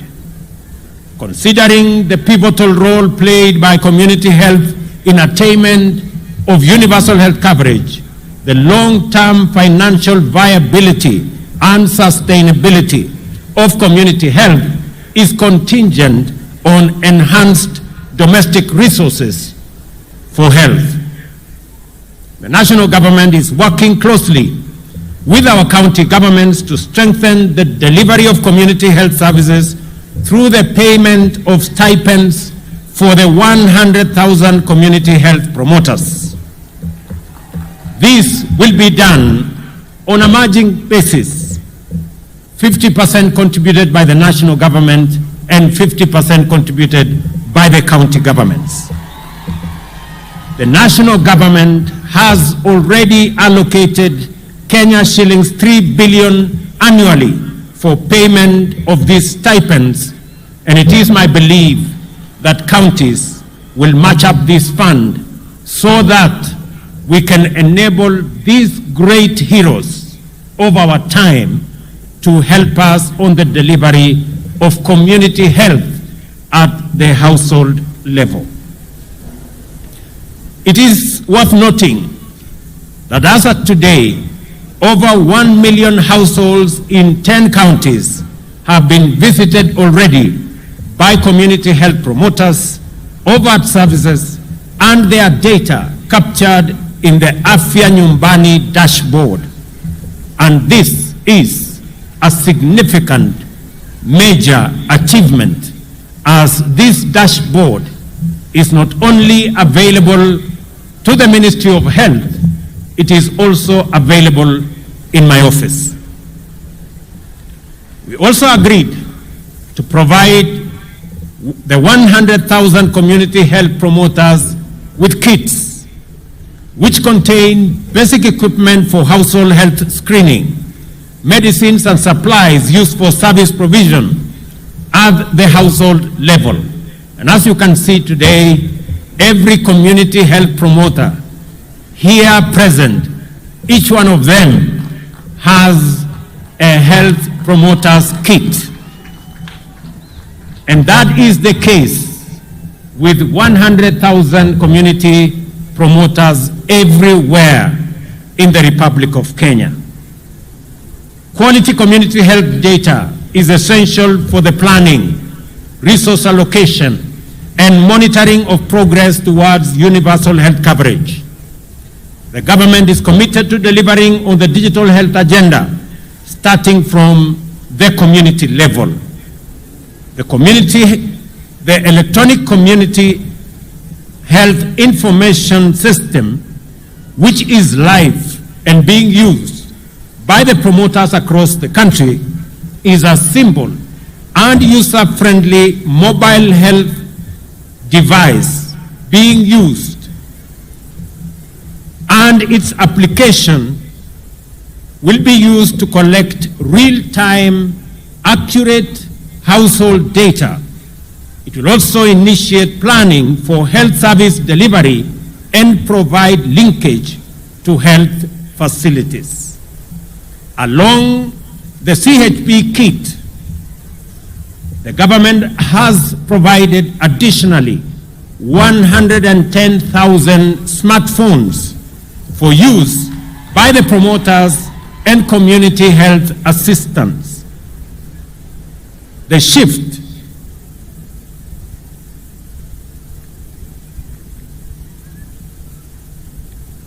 from curative to preventive health will further be strengthened by the promotive services provided by community health promoters at the household units and integration of preventive services at the primary health care level. These services will include screening for hypertension, diabetes, and high conditions, offer the necessary health education on water and sanitation, nutrition, and provide community rehabilitation services, among others. These services will be provided through multidisciplinary teams that will be established at the level of the primary care networks. To strengthen the legal basis for health financing, health service provision, and achievement of UHC, 4 new health laws, which I signed into law yesterday, have been enacted. These are the Community Health Insurance Act 2023, Primary Health Care Act 2023, Facility Improvement Act 2023, and Digital Health Act 2023. Health insurance coverage in Kenya is generally low at about 26%, with those at the bottom of the economic pyramid having the least coverage at only 5%. Many Kenyans incur catastrophic expenditure from out-of-pocket healthcare payments, while many more do not seek care at all when they fall ill because they simply cannot afford it. Over the last decade, several measures have been put in place to enhance the capacity of the National Hospital Insurance Fund to effectively deliver on its mandate. While these reforms and the initiatives therein have yielded significant progress, several gains and several gaps remain. Recent analysis show that, among others, The NHIF operates as a passive rather than a strategic purchaser of healthcare. It is plagued by inefficiency and governance challenges and is potentially, unless addressed, financially unsustainable. It is against this backdrop that the government proposes a paradigm shift in the provision of social health insurance in the new Social Health Insurance Act 2023 that provides for formation of a social health authority which will repeal the current National Hospital Insurance Fund Act 1998. In our plan, I promise a fully publicly financed primary health care system, an emergency care fund, and a health insurance fund that will cover all Kenyans. This promise is delivered through the enactment of the new Social Health Insurance Act, which among others establishes the publicly financed primary health care fund, a fully publicly financed chronic and emergency and critical illness fund, and the social health insurance fund, and access to health care from now henceforth will no longer be based on ability to pay. It will be based on the health needs of every Kenyan. We are implementing a per household payment system where a flat rate applies to everyone regardless of their income. Consider this, for example. Previously, an individual earning 10,000 had to pay Kenya shillings 500 for NHIF, a hefty 5% of their earnings. On the other hand, those with a salary of 100,000 or more contributed 1,700, a mere 1.7% of their income. Astonishingly, even someone with monthly income of Kenya shillings 1 million, like William Ruto, the president, paid the same amount of 1,700, which translates to a paltry 0.17% of their substantial earnings. This bizarre setup meant that low-income earners, mamambogas, and bodabodas were effectively subsidizing high-income earners like myself. The Social Insurance Fund corrects this anomaly and makes sure that every citizen pays for health a percentage of their income, an equal percentage of their income, so that we can equalize the fortunes of every citizen with respect to access to health. The Social Health Insurance Fund also signifies a shift to increased use of domestic resources for health financing and a sustainable approach, especially at a time when resources from donors and development partners are dwindling. The healthcare system in Kenya is largely focused on curative services at the expense of preventive and promotive services. This has occasioned inequity in financing, which has disadvantaged primary healthcare uptake and promotion. The government's mission is to build a progressive, responsive, and sustainable healthcare system for accelerated attainment of the highest standard of health for all Kenyans. The funds allocated to public health facilities have substantially reduced over the years, as they are directed to the county revenue fund and are rarely reinvested into the facilities. The lack of autonomy in public health facility management and financial control has led to increasing fragmentation poor service delivery, deteriorating health outcomes, reduced efficiency, access, equity, financial risk protection, and also insignificant transparency and accountability. The Facility Improvement Financing Act corrects this situation and aims to structure the process and guide the counties on how to provide for retention, management, and use of revenue derived from health-related services rendered at public health facilities.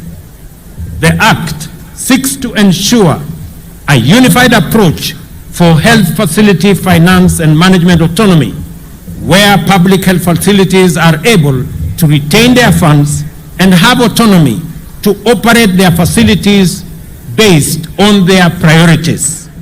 This will improve availability of resources at the facility to provide adequate and equitable quality health services, increase efficiency, and thus improve health outcomes for all Kenyans. Kenya has made significant strides towards digital transformation, with many sectors leveraging on technology to enhance implementation of digital products and services. The health sector has made steady progress in digital technology transformation through implementation of digital solutions to manage and share and use data. However, the adoption of technology has been uncoordinated and characterized by fragmented implementation, with health sector actors not adhering to basic digital health standards, guidelines, recommendations, and digital development principles. These technologies have affected how health data is managed, resulting in multiple systems that have limited ability to exchange data. The Kenya Kwanza Manifesto identifies digitization as a pillar for the health sector to achieve universal health coverage. Accordingly, the Digital Health Act provides the legal basis for the development of a comprehensive and integrated health information system. These systems will enable end-to-end visibility of health processes and seamless sharing and portability of information that will enhance health service delivery and improve efficient use of resources. The enactment and implementation of the Act and the digitization agenda will deliver on the promise to integrate ICT to enhance telemedicine and health management information systems. Apart from the 4 laws, the Ministry of Health has put in place various policies and strategies to actualize strengthening of local manufacturing of health products and technologies, to have at least 50% of medicines on the Kenya Essential Medical List produced locally, ensuring procurement mechanisms guarantee value for money and provide advantage of economies of scale. Our mission is clear: to build a healthcare sector that is a shining example to the world, with healthcare workers in the right numbers who are motivated, well supported, and inspired to deliver their best. Together, we will ensure that every Kenyan has access to quality health services when they need it, regardless of their background or financial circumstances. I acknowledge the Ministry of Health, Safaricom, the World Health Organization, UNICEF, UN Program on HIV/AIDS, and United Nations Population Fund, the Danish International Development Agency, the United States government, the World Bank, Children Investment Fund Foundation, academic model providing access to healthcare, Mobile, US President's Emergency for AIDS Relief, and AMREF Kenya, among others, for their immense support. I request that we clap for these great partners of our healthcare delivery system. Kenyans have deliberately rejected ideas and programs that limit our productivity, waste our resources, and delay our takeoff. This is why our focus on effectively lowering the cost of living is based on increased agricultural productivity and expanding land and other resources for production. We have rolled out an agricultural support program that has provided farmers with access to fertilizer, affordable credit, and extension services. By end of July, we had distributed 3.5 million bags of region-specific crop fertilizers in 41 counties to registered farmers, working with county governments for last mile delivery. For the first time in Kenya, fertilizer was distributed on the basis of acreage and the crops that farmers produce via a digital e-voucher platform. The results of this program are evident across Kenya. We have placed over 200,000 acres under cultivation, which is more than last year. We are looking forward to a bountiful 44 million bags from the long rain season and 61 million bags overall for both seasons, marking an impressive increase of over 40% in relation to last year. Fertilizer support for the short range crop is now available at National Cereals and Produce Board depots for regions that planned in this season, including central Kenya, eastern and western parts of the country. I urge all unregistered farmers to use this opportunity to register so that they can benefit from the support of fertilizer for all their crops, whether it is tea, coffee, sugarcane, macadamia, avocados, and all the other crops that are engaged with our farmers. To reduce our national edible oil import bill, which currently stands at $1 billion annually, the government is supporting sunflower cultivation by distributing 600 metric tons of seed to farmers in partnership with counties in eastern, western Nyanza regions during these short rains. It is important that we are working with counties on other oil crops to deliberately reduce our import bill on oil and edible oil requirements for our country. When we came into office in September last year, only 320 government services were available online. Today, there are more than 13,000 services, and we expect to onboard all services by the end of this year. This has increased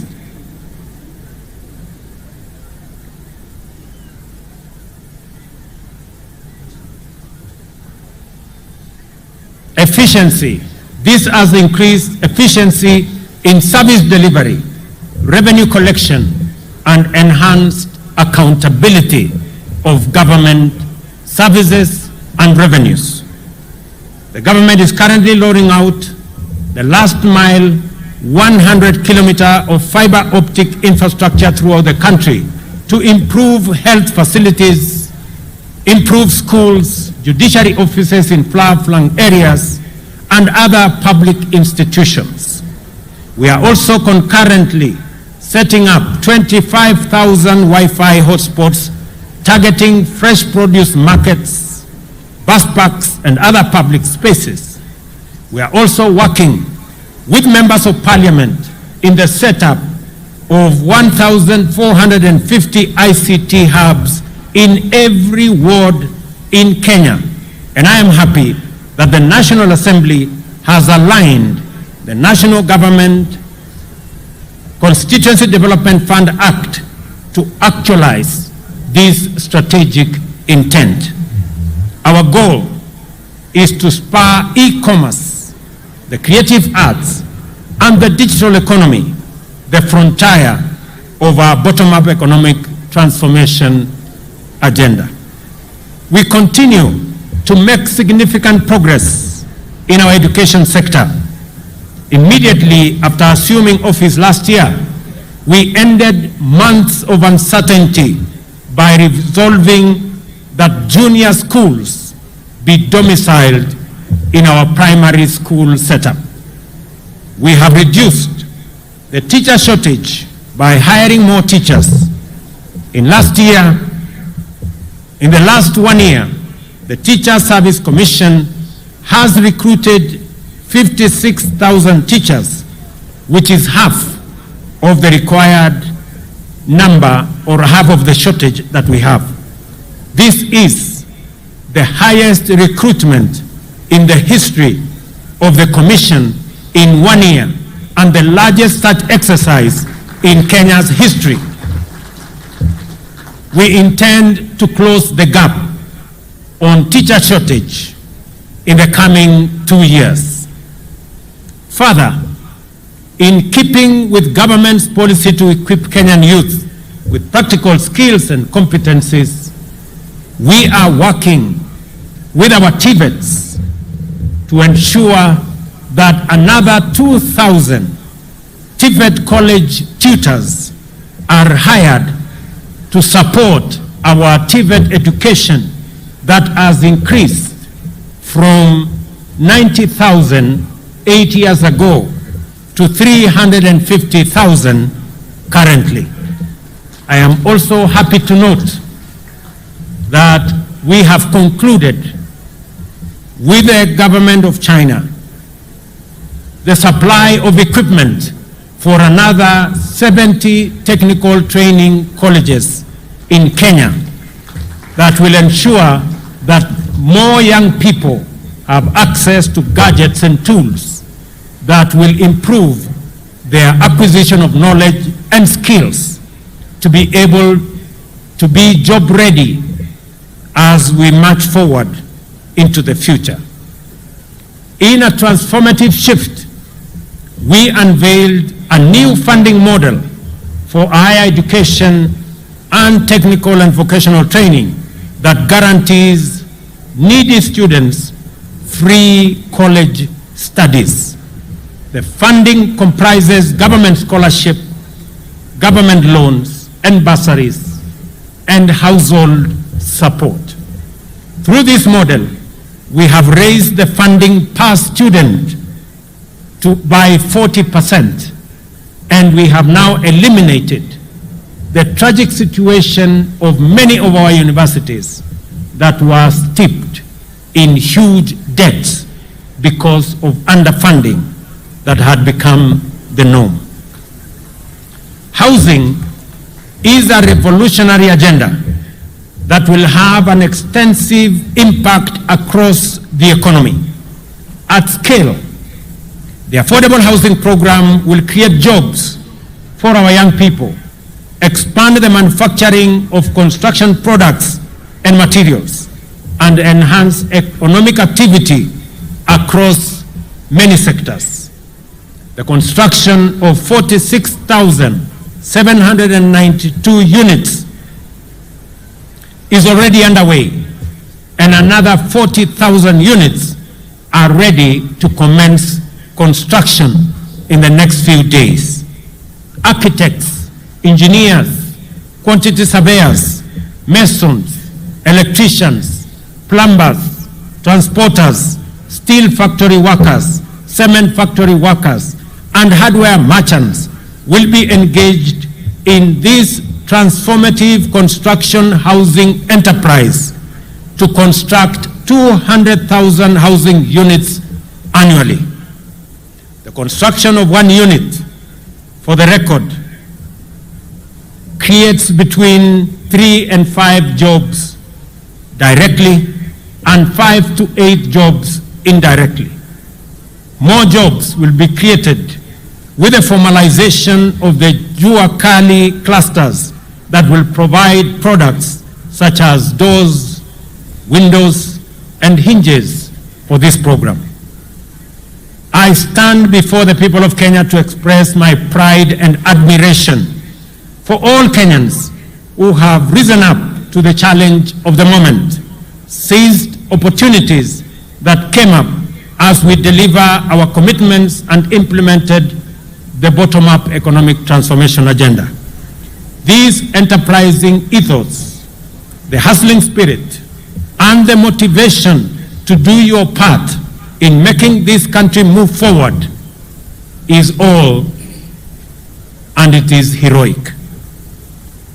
Therefore, let us dedicate ourselves to nation-building endeavors, assured that as long as we are implementing the bottom-up economic transformation agenda, your government stands with you and will walk the road of growth and development with every Kenyan until we accomplish our purpose and fulfill our mission.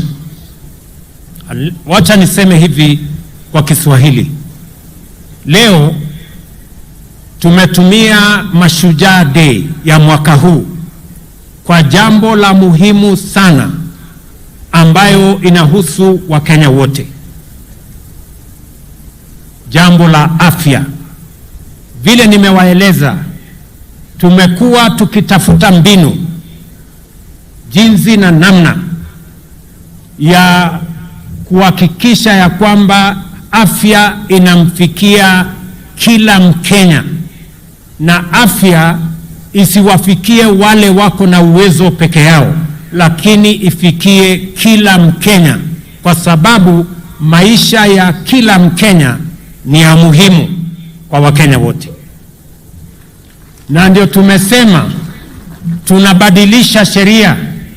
Jana niliweka sahihi sheria 4 mpya ambayo itatumika kuendesha mambo ya afya ambayo itafikia Wakenya wote katika taifa letu la Kenya. Tunaanza na hawa community health promoters. Hawa mashujaa wamekuwa wakifanya kazi ya afya kama volunteers kwa miaka nyingi, na ndio tumesema tukienda mbele, kwa sababu hawa community health promoters wamefanya kazi ya muhimu, sasa tutawapatia vifaa. Jambo la pili, tutahakikisha ya kwamba watapata malipo kwa kazi mzuri wanayofanya kwa afya katika taifa letu la Kenya. Na jambo la pili, sheria mpya ambayo tumetengeneza itaturuhusu na itatupatia nafasi sote kama Wakenya kuchangia kwa mambo ya afya. Nataka niwaeleze ndugu wa Kenya mambo matatu ya muhimu kwa hii mfumo mpya ya afya ambayo tunazundua leo. Ya kwanza, pale katika level 1, 2 and 3 dispensary na health center, kila Mkenya atapatiwa matibabu bila malipo yoyote. Na gharama ya matibabu katika level 1, 2 and 3, gharama yake italipiwa na serikali ya Kenya kupitia kwa ile fund ya primary health. Jambo la pili, pale katika dispensary yako ya nyumbani na katika health center yako ya nyumbani, sasa Wakenya watajumuishwa katika usimamizi wa ile facility. Nyinyi katika kijiji yenu, katika mtaa wenu, nyinyi mtakuwa na kamati ya kushughulikia mambo ya afya katika dispensary yenu, katika health center yenu.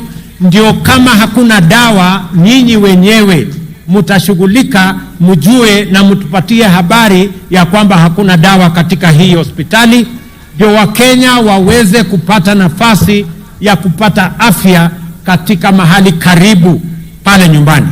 Kwa sasa Wakenya wengi wanaenda kwenye hospitali yenye iko mbali kwa sababu ile dispensary iko hapo karibu haina dawa, haina wauguzi na haina service.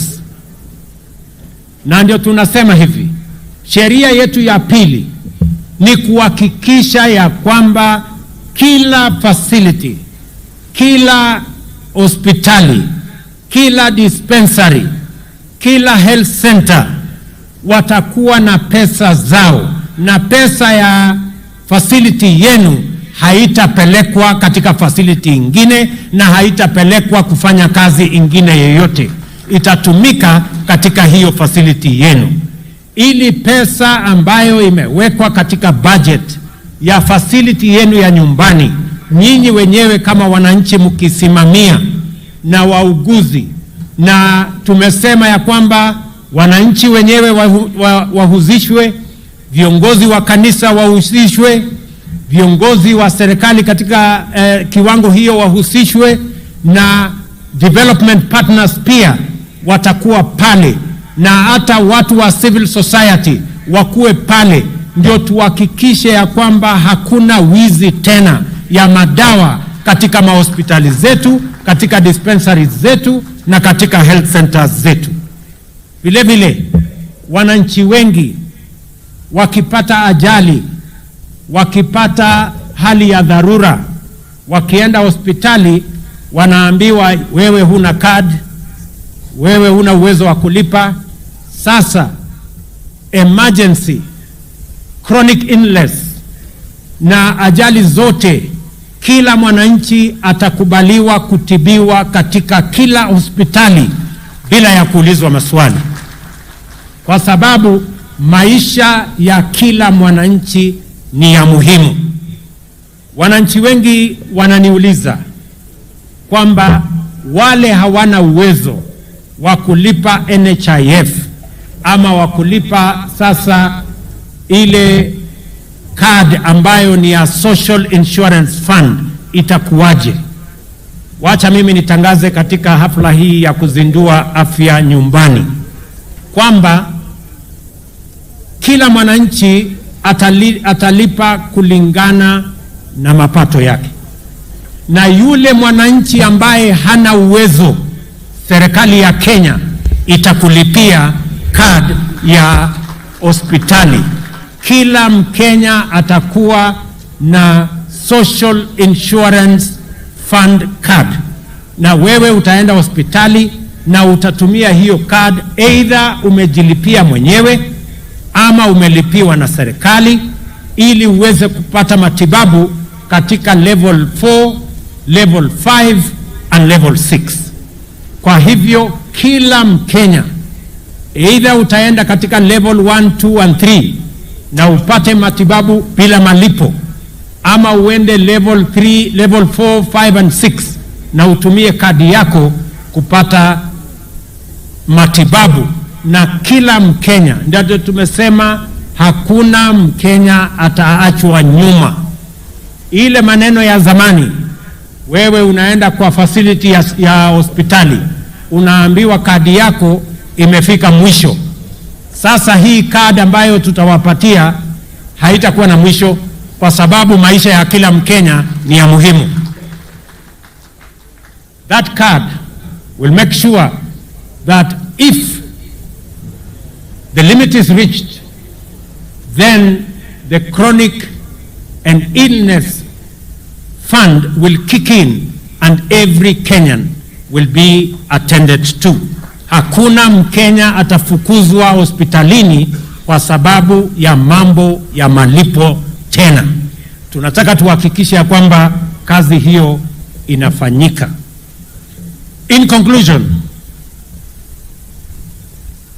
allow me to celebrate Kiprugut Chumo, the first Kenyan to win an Olympic medal, the first to win an Olympic medal by renaming this Kericho Green Stadium after him. I think he deserves it. Let me also say, for the people of Kericho, thank you very much kwa kutukaribisha katika mji wenu wa Kericho. Kwa niaba yangu, wacha mimi nirudie. Kwa niaba yangu na sote tuliokuja hapa kuomba kura zenu, deputy wangu akiwa hapa, viongozi wale wengine wote wakiwa hapa, kwa watu wa Kericho tunawaambia asanteni sana kwa kura zenu. Watu wa Kericho, narudia, asanteni sana kwa kura zenu. Biga Kericho, kale hii, kale gongoi mising. Jambo la pili, hapa Kericho, mimi niliwaeleza pale mbele ya kwamba mji wa Kericho hauna ardhi ya kufanya extension. Hapa Kericho imesongamana sana. Hii Kericho town ni town ndogo kwa sababu hakuna expansion program. Mimi nataka nitangaze ya kwamba nitarudi hapa mwezi ujao, kwa sababu ile ardhi ekari 1000 ambayo ilikuwa na matatizo hapa, hiyo matatizo yote sasa tumetatua kama serikali ya Kenya, na sasa tutapata shamba ekari 1000 ya expansion development planning ya Kericho town, na wale wananchi wako pale tutawapanga katika mpango yetu ya affordable housing, ili kila Mkenya apate nafasi ya kusherehekea ushujaa wa taifa letu la Kenya. Vile vile nitarudi hapa hivi karibuni kwa mambo yenu ya hospitali, mambo yenu ya damu, kwa sababu haya ni mambo yako katika mipango yetu. We also celebrate Mzee Samuel Kipsoi Ngetich Chepsetion. I know you know him. An incredible entrepreneur who exemplifies the bottom-up story. A class 3 dropout, he pulled himself up through sheer determination to set up the Kipchimchim group of companies whose interests span various industries and employ thousands of Kenyans. Before his untimely death recently, he was working on West Valley Sugar Company that began milling operations last week. Fare thee well, Mzee Samuel Kipsoi Ngetich Chepsetion. You are a great inspiration to many young Kenyans and many citizens of our country, that it is possible to rise up from humble beginnings and make a mark in the Republic of Kenya.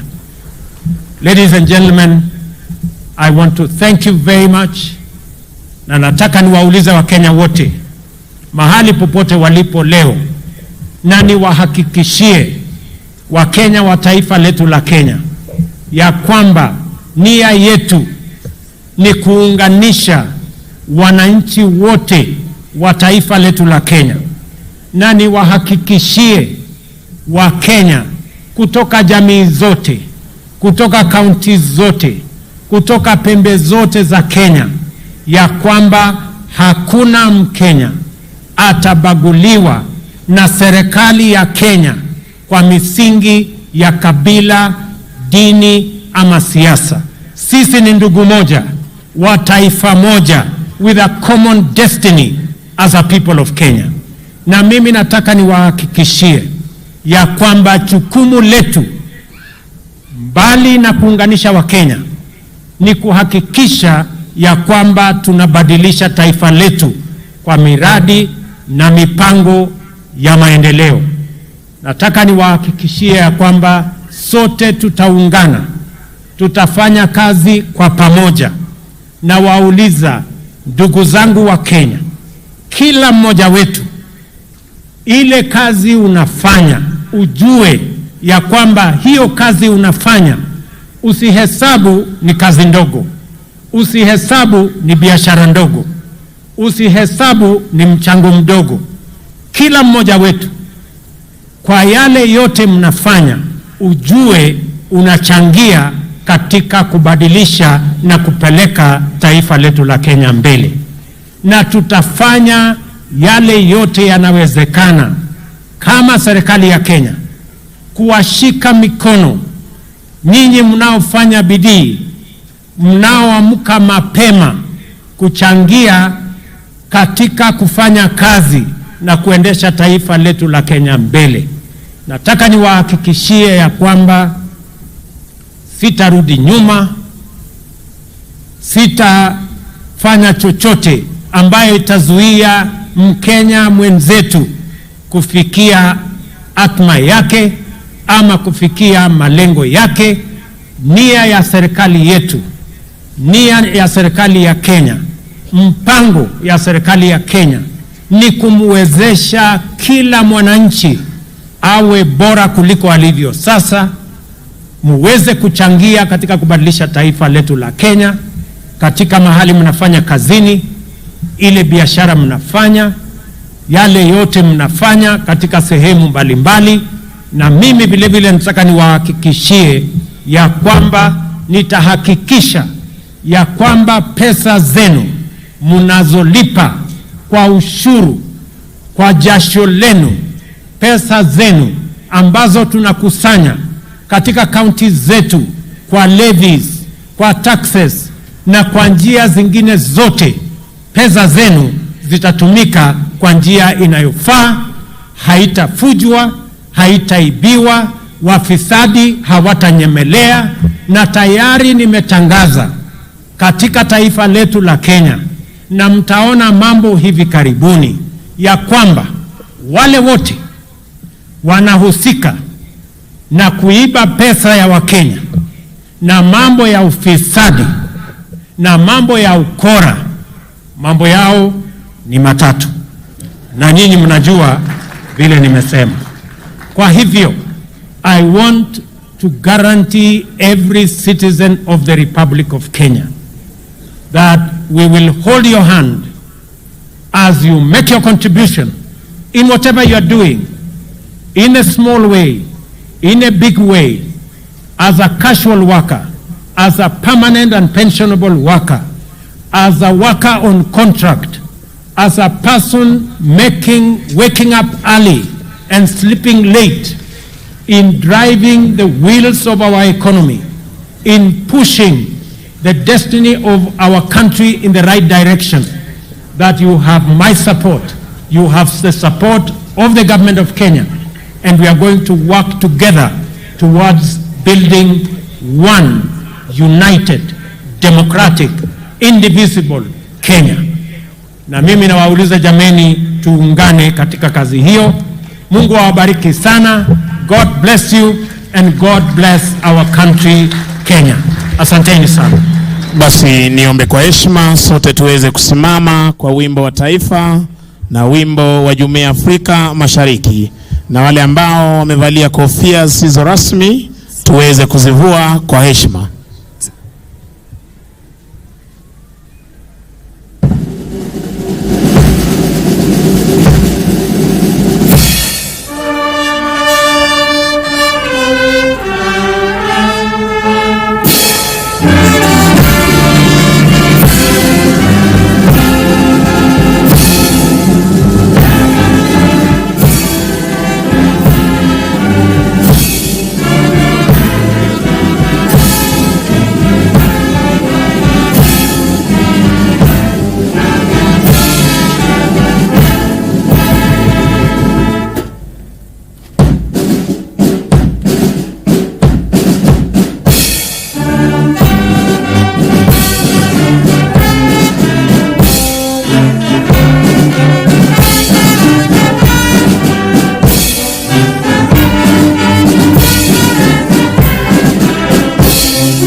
basi nimlete mwenzangu aweze kutupa itifaki ya kufumukana mahali hapa. Kwako Gitonde.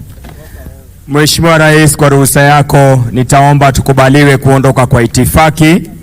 Wananchi tuwe watulivu ili tuweze kuwapisha viongozi wetu kuondoka. Nafasi hii nitaomba nimwalike Mheshimiwa Rais Daktari William Samoei Ruto, Rais wa Jamhuri ya Kenya na Amiri Jeshi Mkuu wa Majeshi ya Ulinzi, pamoja na Mama Taifa Mama Rachel Ruto, wakisindikishwa na Mkuu wa Majeshi ya Ulinzi, waweze kuondoka kwenye jukwaa. Welcome, Your Excellency.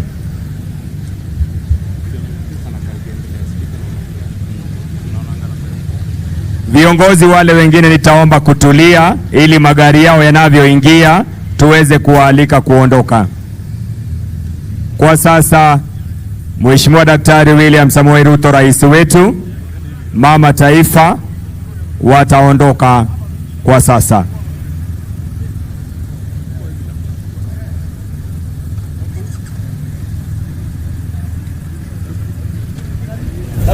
Asante sana Mheshimiwa Rais kwa kutuongoza katika sherehe siku ya leo.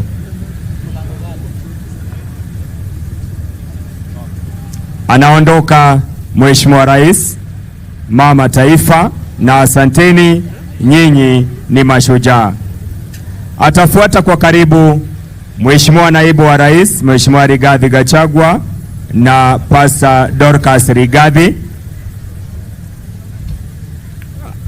It will be followed by the visiting Foreign Cabinet Secretary from Angola.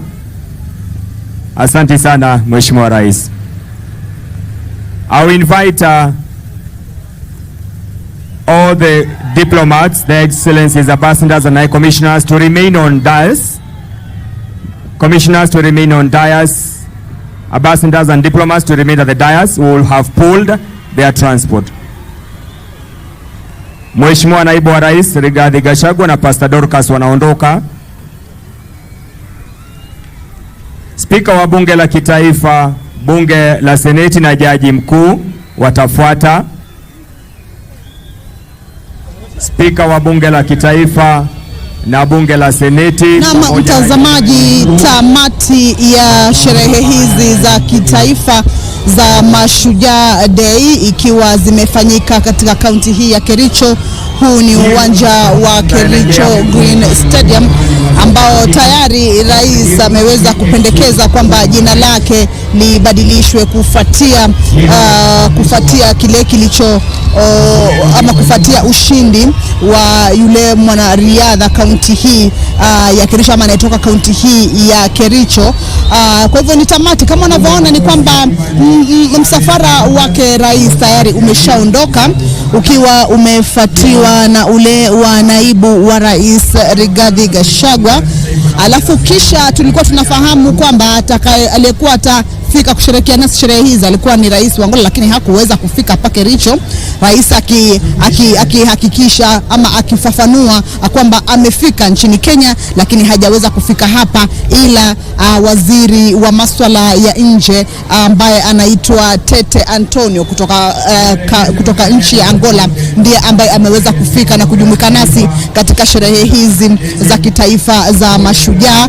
Alafu kisha tunaona kwamba kunao msafara unaoendelea kutoka hapa katika uga huu wa Kericho Green. Msafara kunao jaji mkuu, wapo wale maspika wa mabunge, wapo wale wajumbe kutoka nchi mbalimbali na makamishna wakuu katika nchi mbalimbali ambao wameweza kujumuika katika sherehe hizi za leo. Kwa hivyo ndio tamati hiyo, lakini ni yapi ambayo yamesemwa? Mtazamaji, kukukumbusha tu ni kwamba unafahamu kwamba kauli mbiu ya sherehe hizi za mashujaa tofauti na zile zilizokuwa za kawaida kila siku. Wapo mashujaa ambao wameweza kutambulika 157 wameweza kutambulika kwa kutoa huduma zao katika nyanja mbalimbali. Unakumbuka rais alipokuwa anatoa hotuba yake amesema kwamba mashujaa wanaotambulika humu nchini ni mashujaa wafanyikazi, ni mashujaa walioko katika mashamba, ni mashujaa ambao wako katika viwanda wanaofanya kazi, ni mashujaa ambao katika viwanja ambao wanafanya riadha, ni mashujaa ambao wako katika vitengo mbalimbali ambao wanajaribu kuwakilisha Kenya ama kusaidia nchi kwa njia moja au nyingine. Kwa hivyo katika orodha tuliokuwa nayo ilikuwa ni ya 157 ambao walikuwa wametambulika hii siku hii ya leo, na vile vile utakumbuka kwamba imekuwa siku muhimu ambayo imepewa kipaumbele sana katika sherehe za leo kwa kufuatia kule kuzinduliwa kwa ile universal health coverage, anasema afya bora nyumbani, kumaanisha kwamba ni mpango ambao unapania haswa ama unapania pakuu kuweza kufikisha huduma za afya kule nyumbani kabisa. Mtazamaji, umeona kwamba kuna wale wahudumu wa afya wale walio katika kile kiwango tunasema cha chini kabisa katika kuhusiana ama kushirikiana na wananchi wanaoitwa community health promoters, ambapo hii leo wameweza kukabidhiwa mamlaka rasmi, wakakabidhiwa kwamba watakuwa wanajumuika kule mashinani kuweza kuhakikisha kwamba afya bora inaweza kufika hadi kule nyumbani, na kila mmoja akapewa jukumu la kushughulikia nyumba 100 katika kila eneo, ambapo kumbuka ni wahudumu wa afya ambao wako kote nchini, na kila county ikiwa na ama kila eneo bunge ama kila county ikiwa na kiwango chake kulingana na ukubwa na pia idadi ya watu walio katika ile county. Lakini cha muhimu ama cha msingi ni kwamba rais amesema ni mpango ambao unataka kuhakikisha kwamba kuna huduma bora za afya kwa Wakenya, kwamba kwa muda mrefu wa Kenya ambao pengine hawajiwezi vilivyo wameweza kufika katika hospitali na wakalazimika kuweza kutumia pesa zao mfukoni kuweza kutafuta huduma za matibabu, lakini mpango huu unataka kuhakikisha kwamba pengine tunaweza sema kama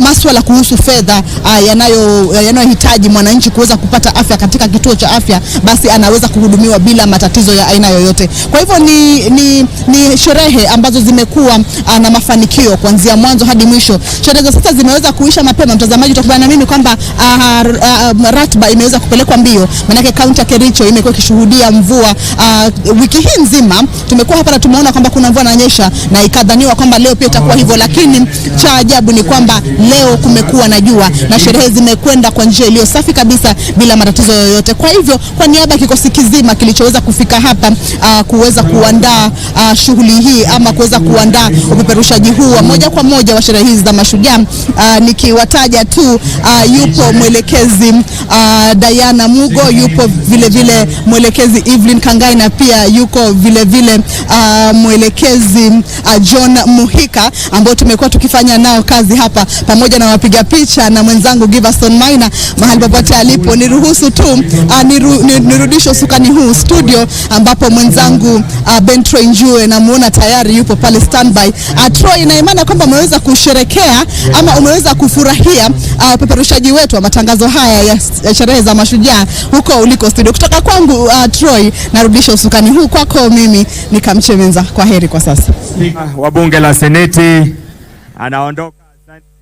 Asante sana Kamche Menza and your group there for that live coverage. Remember, we've been in Kericho for the past 1 week, but away from that, indeed, the head of state has pronounced himself, and officially the universal healthcare program has already commenced. And remember, it's a 13 billion shillings that the government will spend towards this. And my take home, if you ask me, is the part that the head of state has said that no one will be left behind. Doesn't matter whether your card has money or you have been paying for it, as long as you're a Kenyan, you have the right to quality health care. Thank you so much for the team in Kericho, and now to the team right here in the capital Nairobi, where we've been keeping tabs with what has been happening there. Allow me to reintroduce my guests. Beginning from my extreme left, we have Arnold Maliba, who is a public policy analyst. Just next to him, we have Oscar Mondi, who is a governance expert and also a historian with the University of Nairobi. Just next to him, we have Gibson Gisore, who is a governance expert and advocate of the High Court and also a lecturer at the University of Embu. And just right next to me, we have David Alulu, who is an advocate of the High Court. Gentlemen, let me begin with you, Arnold. What was your take home in the speech that the President has just made? I think for me, the biggest story is what we actually were speaking about earlier, and that is health I'm so happy that at least we are beginning to realize that over and above the first and second liberation, the third liberation needs to actually get effective. It's about the quality of life. And at the apex, rather part 1 of Article 43, of course, we're talking about health. So components of it, we were talking about healthcare generally, and among the pieces of legislation actually put out there, they take care of, I think, the 5 components that address the sector. Number 1, we're talking about the leadership and the governance of, around the healthcare system. He also spoke about healthcare financing. He then spoke about briefly about the workforce, talking about the 100,000 that we are bringing in, changing the matrix as it has been. Then, of course, you saw lorries going around with to signify about not just talking about the universal healthcare and having other aspects. He also spoke about medicine. Those are the essential products going on the ground. And then, of course, the infrastructure, speaking about what is supposed to be down there. And of course, he took time and spoke about the information, healthcare information. And then I think in the background, we're asking about what is going to happen with the data. Of course, Wakili was worried about data protection and such. So for me, it's the health thing, health.